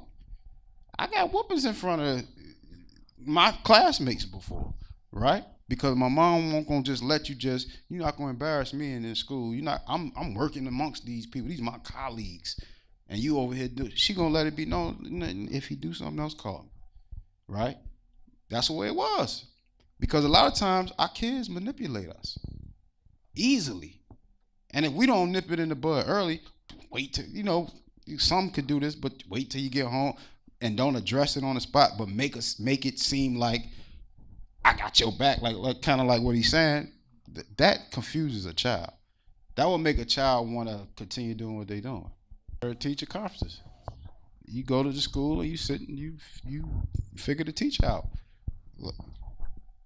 Yeah, I'm gonna come to it in a second. But you wanna, you go and you figure the teacher out, and you try to, see if this is the right fit for you. Like I'm dealing with a situation with my son. He's at a new school with a new teacher. I'm trying to figure the teacher out. I know with my son and how he gonna be. They don't. So I'm trying to figure the teacher out. Okay, what kind of person are you? Okay, I get this part. I get that part. Now I gotta do my part. So that means I need to be paying attention, and that's part of the problem. We don't have parents paying attention. Kids are just at the school doing whatever they want. Teacher call home. I don't feel like talking to him. They brush it off. And then when they do got to get off the job, that's where you get the attitude. They come up to the school ready to fight you. You know what I'm saying? They ready to fight you. You like, I'm just letting you know what your child been doing. I done called you about 50 times. Because that's how it be now. These teachers neglected. Parents be neglected. So it's a responsibility. Let me say it like this. It's a responsibility on both sides to train that child, and to either, if you putting your child in a public school, to make sure that your child is receiving the education that you sending them for. So that means that you have to be an assertive parent. My daughters went to a school called Deer Park. They want the parents involved. They got all types of programs where you can just come sit with your child all day, right? See what's going on, sit in the classroom, see how they operating in the classroom. All these different things to better your child. As a parent that would be involved, that would be the best thing. That would be wonderful to go and figure these things out, because it's like this. When they get home, they didn't see you all day. When they get home, it ain't no play, right? You listen, I see what you over here doing. Pay attention and do this work. Or when you get home, you'll get a whooping. When they get home, they like this. Because mine, teacher done called me a couple times. This what he doing in the classroom. Put him on the phone. I deal with it through my voice first. If she called me again, when you get home, no pants on. That's how I do it. Right? That joint come to the house, get off the bus like this. Stone face, like, she ain't called me no more. So this joint trying to figure out, okay, I did straighten up. So I hope he ain't could just get me for the first call. You know what I mean? He try to tighten up. He come in the house. These be the days when I don't got to say dump the trash. Go sweep the floor. That joint, he moving around me like this. Every time. I be like, what you running for? You be hearing me now. What you running for? If I want to get you, I'm going to get you. Just do what you're supposed to be doing. That's how I be, that's how it be. Hey. But that's when you got to be involved to raise up your child. So grab that scripture, bro. All right, we're in 2nd Esdras, chapter 5, verse 8. There shall be a confusion also in many places, and the fire shall be oft sent out again, and the wild beasts shall change their places, and menstruous women shall bring forth monsters. Monsters, right? This is what the scriptures is talking about. So as we read Isaiah 3 and 12, we're going to get that same thing. But this is what's happening these days, where because of the breakup of the family unit, right, and the pushing of forcing our ladies to be the sole parent, is causing a societal problem within our children. And you know, it's like I said earlier, it's a foundation we have to build from the beginning, making sure that we are equally, you know, yoking ourselves with people, with the righteous people. That way we can break these curses that's coming over our families. So Isaiah 3 and 12. We're in the book of Isaiah chapter 3 verse 12. As for my people, children are their oppressors, Right. and women rule over them. So that's a direct, you know, precept with Esdras, second Esdras, right? So now we saying that this is a prophecy taking shape, because that's how our society is being ran, right? The children are our oppressors. We can't even walk down the street with the fear of getting mugged, right? Nowadays they walking up behind you and punching you in the side of your head and keep running. Crazy stuff they doing, right? Right. All types of craziness, and you know, it's what is happening. But they not getting the proper teachings and things that they need, guidance, because we in a society that has changed the roles. And that's not a slight against our sisters, because we gotta know our sisters doing good with our kids. But it's a heavy burden on our sisters, right? Trying to operate in this world. They already, you know, especially with our sisters, they already brown. They already not equal. Seems like they're not equal. They're not going to get sometimes the equal pay that others may get. Then the jobs, you know, sometimes the jobs are scarce. So you got to go back to school, spend more money, get more in debt, all types of stuff. So it's a never ending cycle. It's what we call it, a trap, right? You get caught in it and it's a struggle. So because we getting caught and we not getting to where we want to be ourselves, it winds up hurting our younger ones. And it ends up causing them to be on that same cycle. So we got to break that cycle. So read the fullness of the scripture. Verse 12. As for my people, children are their oppressors, and women rule over them. O my people, they which lead thee cause thee to err, and destroy the way of thy paths. Mm-hmm. Read your commentary. Our men have become a part of the problem as well, as we don't look to rule over our houses, but to allow our wives to run the entire house as we were taught in this grossly misplaced world. Mm-hmm. Through this lack of being righteous leaders in our homes, our children have become disrespectful, extra emotional, and destructive parts of society. It's our job to guide the house to avoid extra emotional decisions to be made, as it is the woman's job to comfort the children and teach our daughters to become virtuous women, so that they can handle their family duties and teach their children righteously. Mm-hmm. Let's go to 1 Timothy chapter 3, verses 2 through 6. We're in the book of 1 Timothy chapter 3, verses 2 through 6. Mm-hmm. Verse 2. A bishop then must be blameless, the husband of one wife, vigilant, sober, of good behavior, given to hospitality at the teach. Mm-hmm. Verse 3. Not given to wine, no striker, not greedy of filthy lucre, but patient, not a brawler, not contentious. So all these things are what you have to be in order to be a bishop, a teacher, an elder, right? All these things, right? So read what else it says. Go ahead. Verse 4.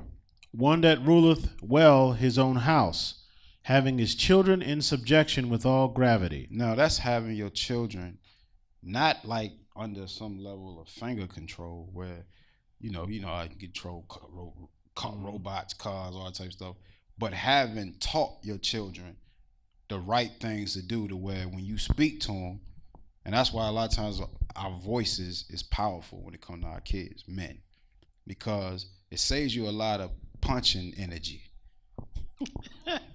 Hear what I'm trying to tell you. Punching energy and swatting energy, because you could say certain things with a tone in your voice that will have your kids like, oh shoot. Especially if they remember the last whooping. So it's a level of training that we, having your kids in subjection with all gravity. Let's look up the word gravity. Let's see what that word is. Greek. It's a Greek term. Got it? Yeah. What is it? Go ahead, bro. It's on G4587. Mm-hmm. We're in 1 Timothy chapter 3, verse 4. Yeah. You said G4587? Yeah, G4587. Read the Thayer definition and the Strong's definition. Go ahead. The word is semnotus, and is the third definition, the characteristic of a thing or person which entitles to reverence and respect, dignity, majesty, sanctity, honor, and purity. So what's that? What's your child doing with you as their parent? They respect you. You have them right. They reverence you as the scripture would call as your Lord, as their Lord, your Lord over them, right? So they understand the position. This my dad. This my, I'm not going to disrespect him. I'm going to respect him, right?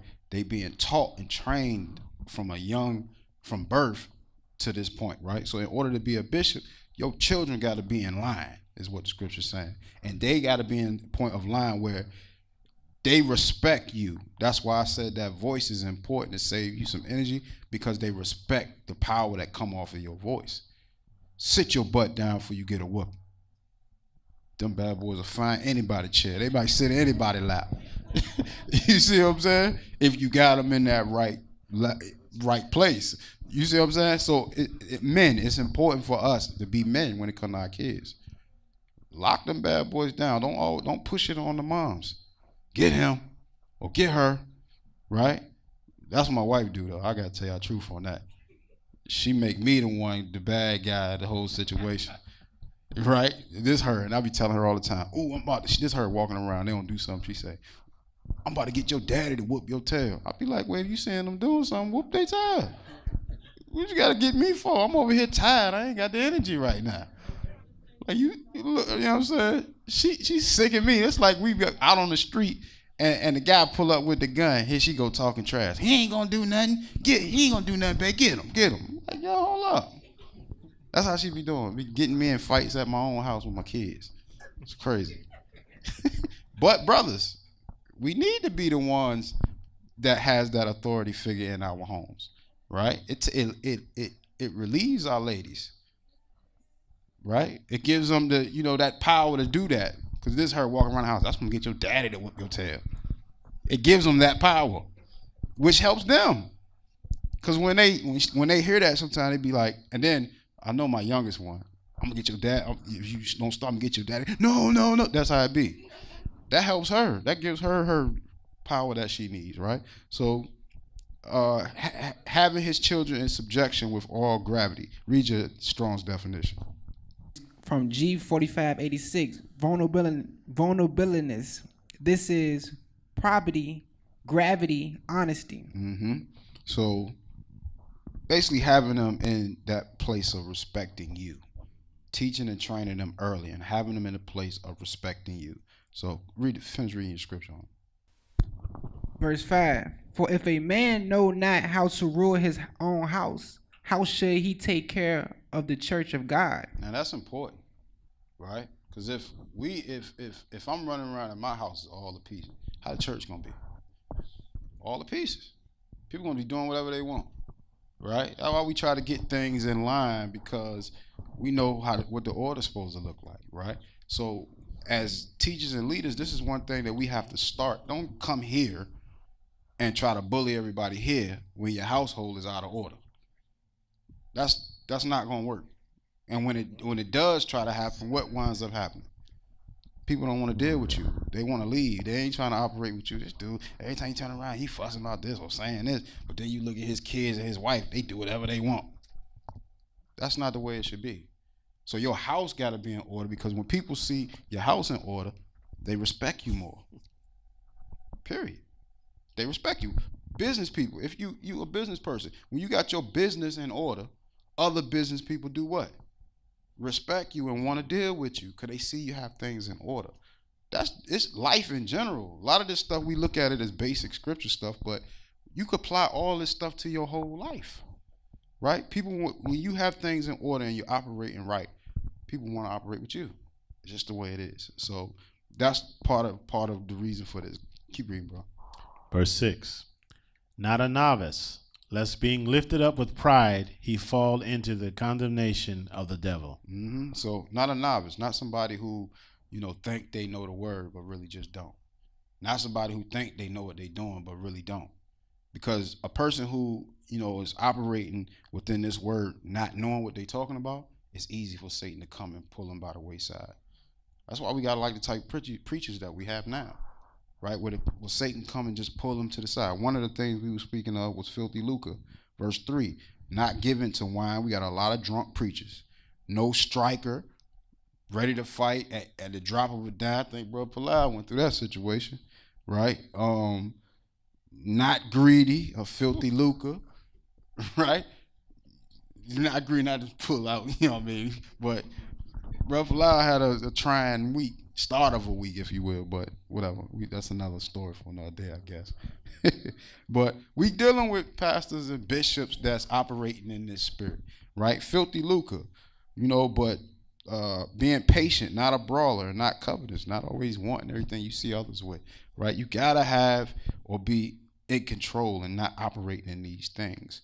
You have to be someone that is learned, spiritually learned. I ain't talking about just the knowledge of this world, but spiritually learned, and how Christ led, you follow after how Christ led. That's the way it should be. Read your commentary, bro. Few have the requirements, yet many seek the position of a deacon or an elder. Verse 4 clearly states that a man must rule his house well, and also go further in stating that if you can't rule your own house, how can you care for the church? Mm-hmm. Think, if you can't get one small group of Israelites in order, how do you hope to guide a church full of them? Mm-hmm. Another key point to mention is that you must not be a man of violence, but temperate. Patience is key, or forget about dealing with a church full of people. Absolutely. So even in my position, I get a lot of mess a lot of times. Sometimes I want to get mad and fuss and holler, but I can't. I got to operate with things with a patient mind, with a meek mind, meek spirit, because if I'm considering myself to lead, I have to lead by example. So the things that I need people to do, I first got to do those things. Like I can't be walking around here looking at a broom like a broom stink. I get the broom, sweep the floor. Why? Because I would want others to do this. I ain't better than you, but I have to lead by example, and that's a part of leading by example. Trash need to be dumped. I'm gonna dump the trash, right? That's leading by example. We all people. I'm not higher than you. I'm not better than you, or none of that. It's just that it's an order in things, and in order to lead people, you have to actually lead by example. So your speech got to be a certain way. Your actions got to be a certain way. The way you present things has to be a certain kind of way, because you don't want to mislead people and have people operating a way that's contrary to what the word of God is saying and your leadership order is set up to be. You don't want that to happen. So you got to make sure that the things that you do it by the example that you would want to set for others. So that's a mind that you have to have. Let's go to the book of James, chapter 1, verse 3 and 4. James, chapter 1, 3 and 4. We're in the book of James, chapter 1, verse 3.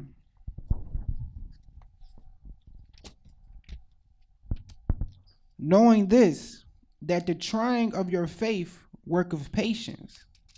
But let patience have her perfect work, that ye may be perfect and entire, wanting nothing. Mm-hmm. Read 5. Verse 5.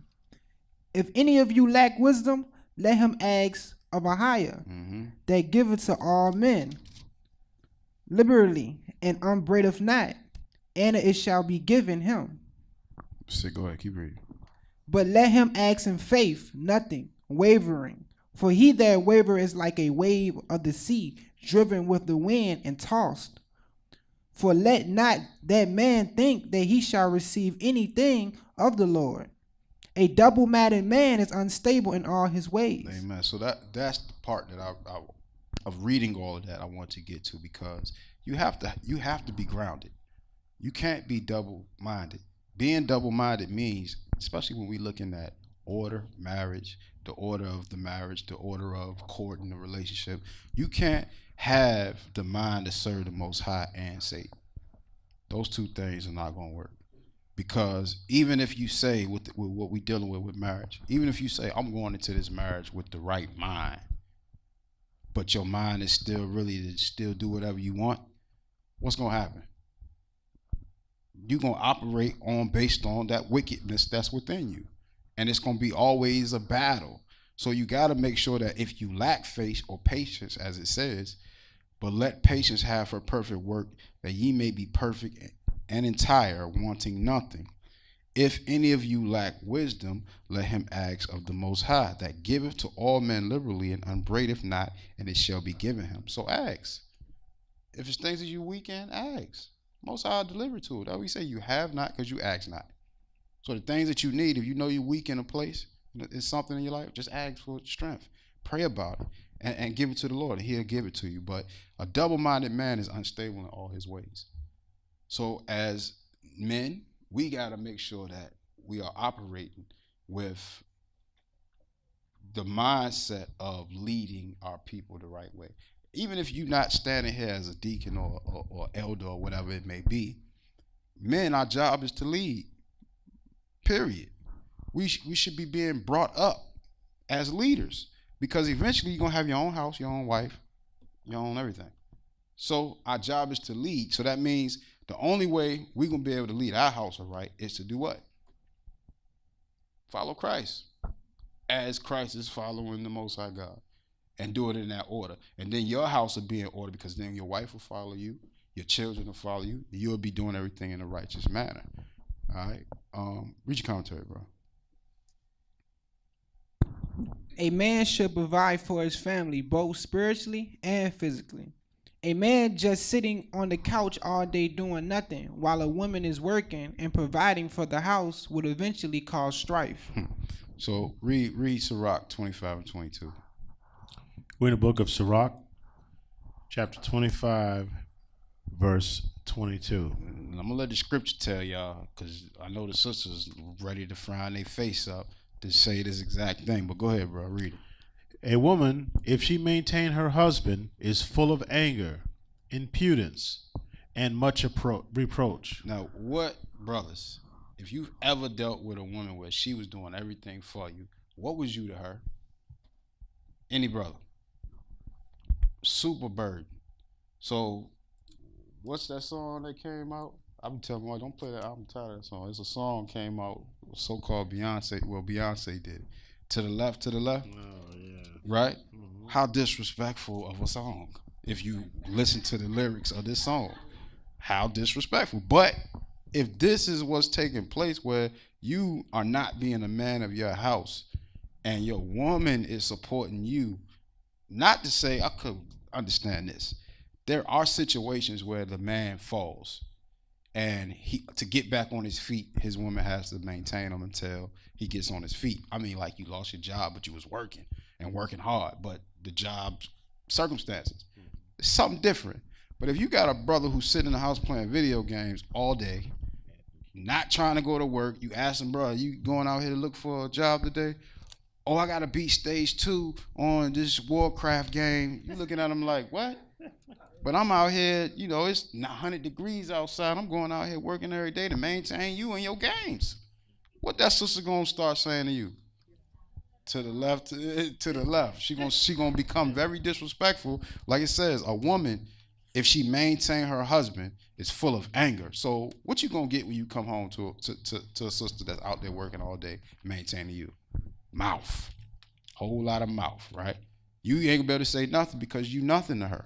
That's how she gonna look at it. I don't need you. I can do this by myself, right? You gonna be looking like, well, good then. You good. You can do. Get out my. It's her house 9 times out of 10. It's her car 9 times out of 10. That's how it be. So it says she's full of anger, impudent, and much reproach. So she ready to boot you out. She ready to stand over top of you like, I got what I need. And that's the way this society is really creating. Yeah. This is how this society is creating the division between our husbands and our wives, our women and our men, because they telling you now to be independent, ladies, right? Be independent, have your own, so that if a dude come, he got to be on your level. What kind of sense do that make, right? If he ain't on your level, that means you gonna carry him at any moment that you want. I'm making all the money. I'm the one that he gonna be looking at you like, you act like I don't work. You act like I don't do nothing, right? But that's the way it is. If she maintaining you, what really can you say? You gotta sit there and take it, right? Because you're gonna want that roof over your head. You're gonna want to be able to drive her car. You're gonna want to be able to play your video games in her house. You're gonna want to be able to eat her food, and hopefully she buy you clothes, right? What you gonna do? Absolutely. If she say jump, you're gonna say how high. That's the opposite of how the Most High want us to be, right?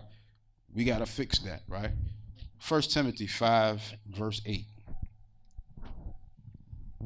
We almost done, y'all. We almost done. We're in the book of 1 Timothy chapter 5, verse 8. But if any provide not for his own, and especially for those of his own house, he hath denied the faith, and is worse than an infidel. A non-believer, right?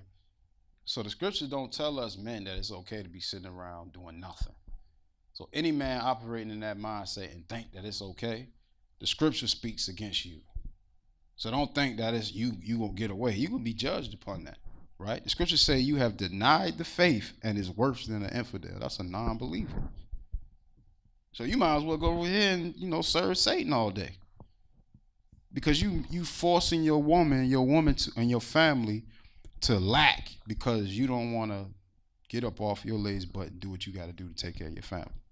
Like I said, some of this stuff we deal with in marriage counseling, because people got to know, when you take on a marriage, you ain't just getting into something to say, I got a woman, I got a girl. This is work.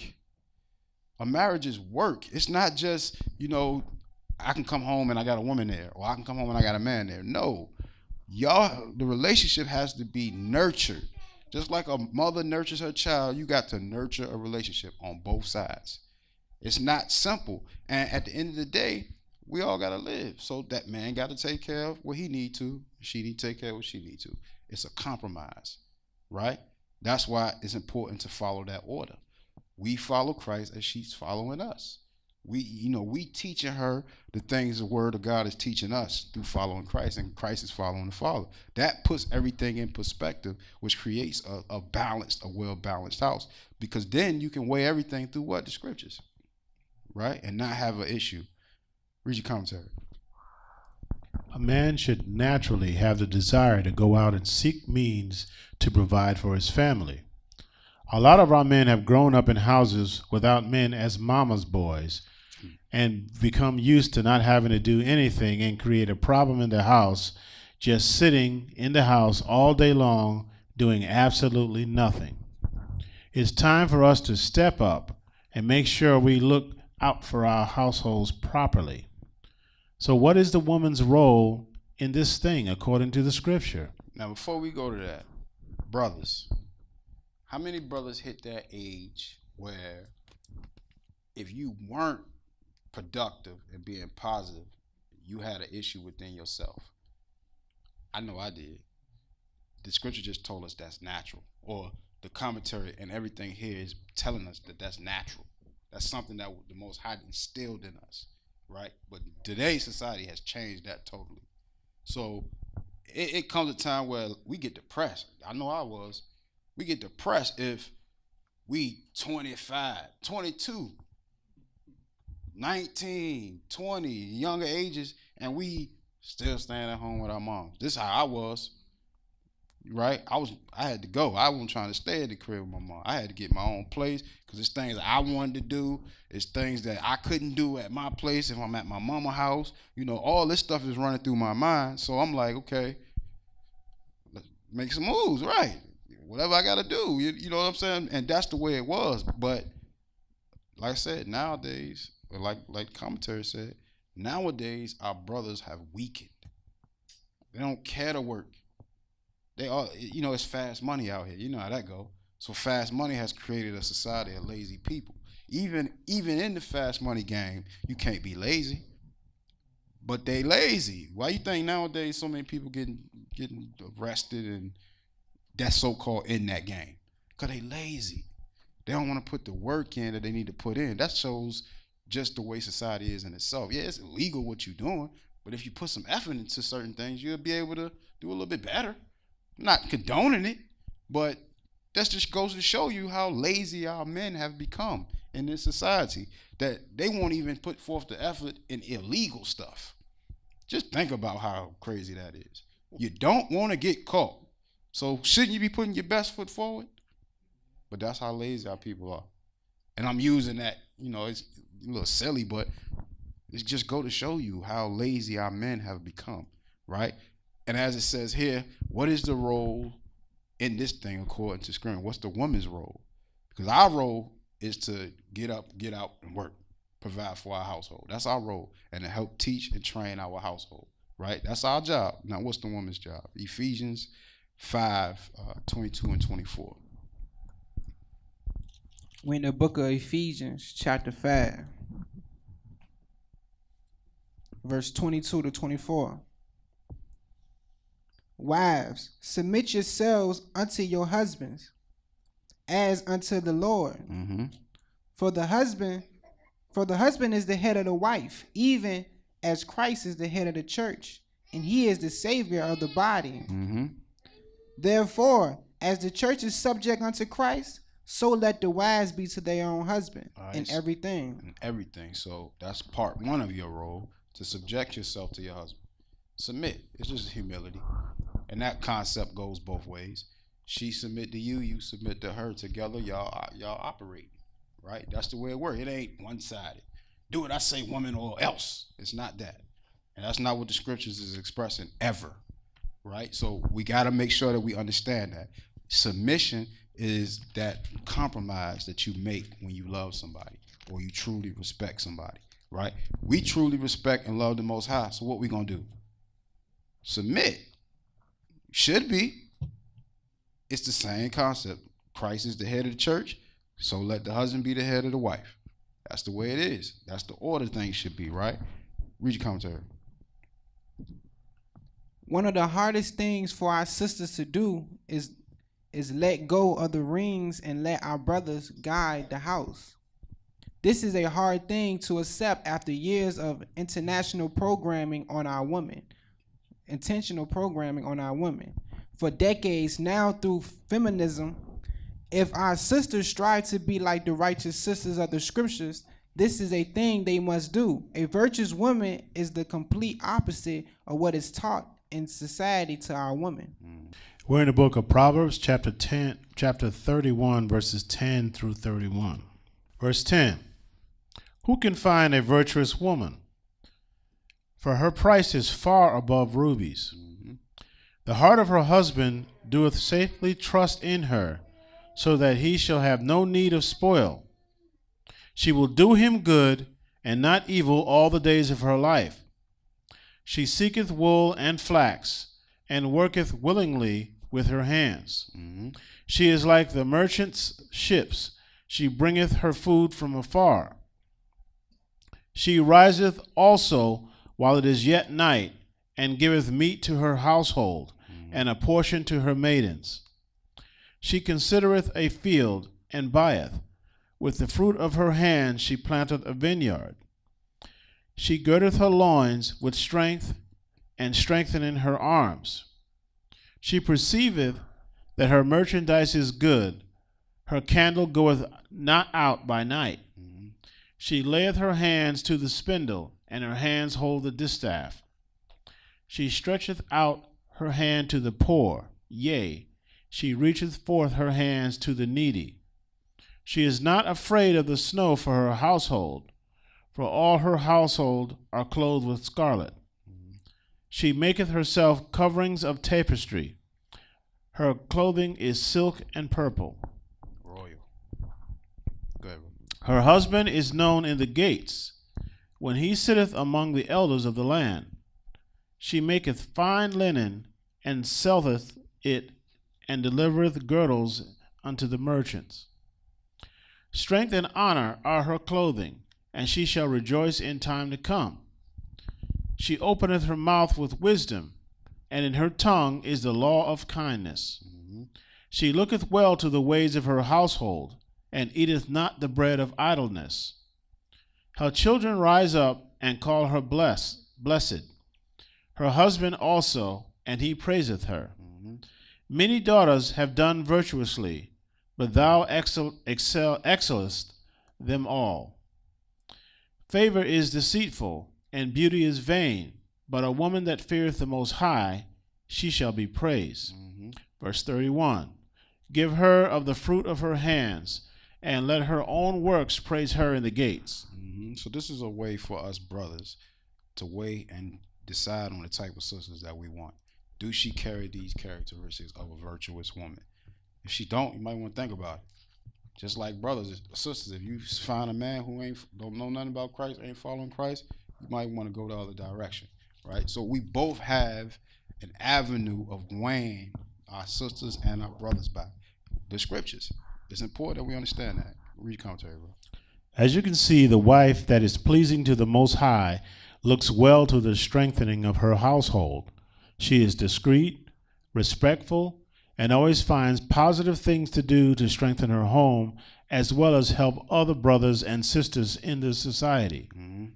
Too many times our women are taught through society that they should air out all the business in their household, which weakens the appearance of the husband, as well as the family in the eyes of the brethren.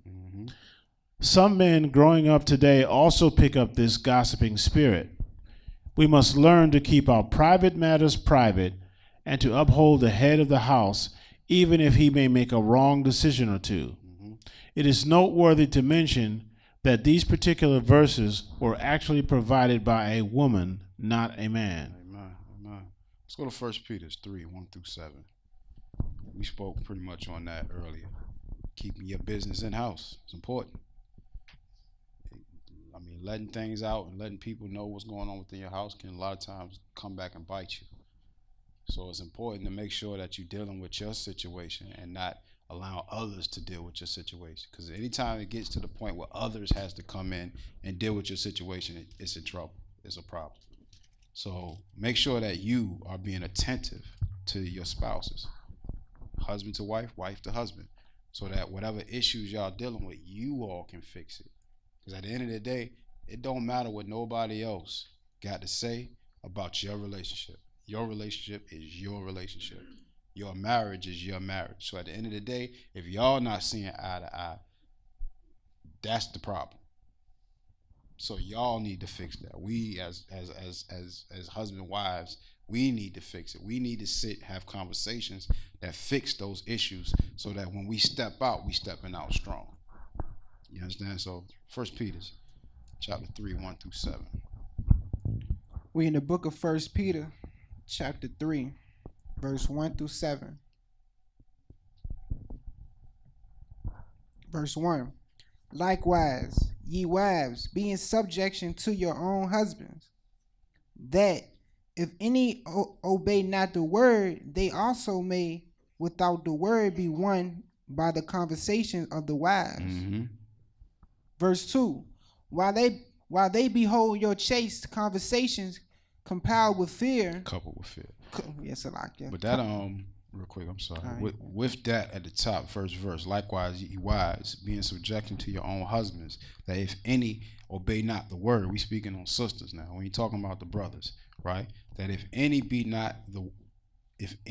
not the word, they also may without the word be won by the conversation of the wives. This is one of the reasons why, I push for the sisters to commune with each other, because Y'all conversations is way different than the brothers' conversations. Y'all can reach the sisters a lot quicker than the brothers can. So even when some sisters are still in a place where they're learning, depending on the conversation and the directions of those conversations, of course, you know, some sisters are just friends. They're going to have whatever conversation. But when you're dealing with someone who needs to be persuaded to obey the word or even be obedient or in subjection to their husbands, another example from a righteous sister can persuade them, can help guide them along that way, right? So it's important that sisters, when I always talk about building the wealth of others, that we take what we may have learned and help others with that knowledge so that they can also, you know, see the goodness in being subjective to your own husband, or understanding what the word is given when it says being in subjection to your own husband. That's submission to each other. It's really what it's saying to you. So go ahead, bro. Keep reading. While they behold your chaste conversations coupled with fear, Mm-hmm. whose adoring let it not be that outward adoring of plaiting the hair, and of wearing of gold, or of putting on of a pearl, but let it be the hidden man of the heart, and that which is not corruptible, even the ornament of a meek and quiet spirit, which is in the sight of a higher of great price. Mm-hmm. Verse 5, for after this manner in the old time the holy women also, who trusted in God, adored themselves, being in subjection unto their own husbands. Verse 6, even as Sarah obeyed Abraham, calling him Lord, whose daughter ye are, as long as ye do well, and are not afraid with any amazement. Verse 7, likewise, ye husbands, dwell with them according to knowledge, giving honor unto the wife as unto a weaker vessel, and as being heirs together of the grace of life, that your prayers be not hindered. Mm-hmm. Verse 8. That was good. Read the commentary. Too many brothers struggle in their houses to get their own women to dress righteously, eventually give up and just allow them to say and do as they please. You are not supposed to give up on your job, because if one house is imbalanced, it can affect others and degrade a society. Use the scriptures as your guide, as the proper guide to handle the problem, and seek counseling where needed. The responsibility falls on both in the marriage, as many are affected by a rebelliousness of one. Rebelliousness of one.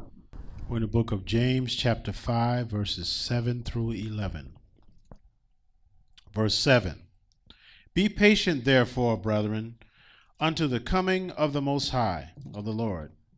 Behold, the husbandman waiteth for the precious fruit of the earth, and hath long patience for it, until he receive the early and latter rain. Be ye also patient. Establish your hearts, for the coming of the Lord draweth nigh. Mm-hmm. Grudge not one against another, brethren, lest ye be condemned. Behold, the judge standeth before the door. Take, my brethren, the prophets, who have spoken in the name of the Lord, for an example of suffering, affliction, and of patience. Mm-hmm. Verse 11. Behold, we count them happy which endure. Ye have heard of the patience of Job, and have seen the end of the Lord, that the Lord is very pitiful and of tender mercy. And of tender mercy. The early commentary said divorce is at an all-time high across the earth, especially in Babylon. People are choosing to rather stay single and fornicate with some stranger than to commit to a lifetime of drama due to a rebellious generation which don't care about an orderly household. The church is also suffering from a lack of order when it comes to marriage and how the Most High states it should be handled. We must learn to be better than the world and to get our households in order, because the Father is not for confusion in his house and definitely not in ours. So read verse 11 again. Matter of fact, read verse 10 to 11. James chapter 5, verse 10. Take, my brethren, the prophets, who have spoken in the name of the Lord, for an example of suffering affliction. Now, what is that affliction that we talking about, especially in dealing with marriage? What is that affliction? We just read about a lifetime of drama. What are we talking about? What's that affliction, that lifetime of drama that we talking about? The struggles of marriage, the struggle of being in a relationship, a righteous relationship. It struggles, as we've shown throughout this lesson. It's not going to be easy. It's going to be a hard thing, but it's ways of overcoming. And part of those ways of overcoming the afflictions are through what? Patience. Through the long-suffering spirit that comes with the scriptures. That's why it says, take my brethren, the prophets, who have spoken in the name of the Lord, for an example of suffering affliction. Because they suffered many afflictions, right? Some of the examples that we had was, brothers not operating righteously with the sisters. These are some of the afflictions that was going on. We have to be able to see these things and understand that in suffering these afflictions and being patient. Read verse 11. Behold, we count them happy which endure. Those of us who can take those things and endure through them, right? Behold, we count them happy. Go ahead. Ye have heard of the patience of Job, and have seen the end of the Lord, that the Lord is very pitiful and of tender mercy. So if we can endure just, being in a righteous relationship and going through the struggles that come with building a righteous relationship, in the end, it's showing us that the Lord is pitiful and merciful, tender of mercy, to where he will give us the peace over time, through work though, right? Through the work of making sure that these things are done in order. Like when we read all these scriptures, those prophets that we were reading, it was giving us the orders in which we should be operating with our households. If we can take those things of the prophets that was taught to us through the Lord, through the Holy Spirit, and apply those things to our households, the Most High is going to be merciful to us. Even with it was being hard, we stuck through it. We made it. We raised our kids, and our kids grew up to be great followers of Christ, great believers in the Most High, and operated righteously and worshiped and praised him, did what he was supposed to do. These things is that mercy that he'll have on us at that judgment seat. These types of things you apply. See, it's not just that we walk in this walk. A lot of things depends on how we walk this walk. Our marriages, right? How we treat one another. All these things at the judgment seat are being looked at. Notes are being taken in the book of life every day on everything we doing.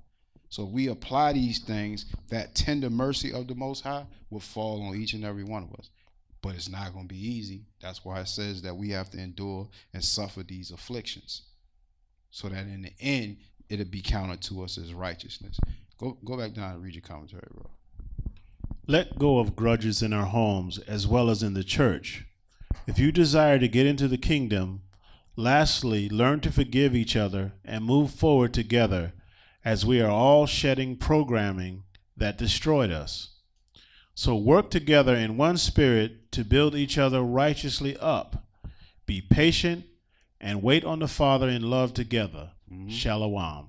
So that's why it's important that we understand that these relationships are going to be drama, as I stated earlier. It's going to be drama. Drama doesn't have to be, high drama. It could be many different things considered as drama.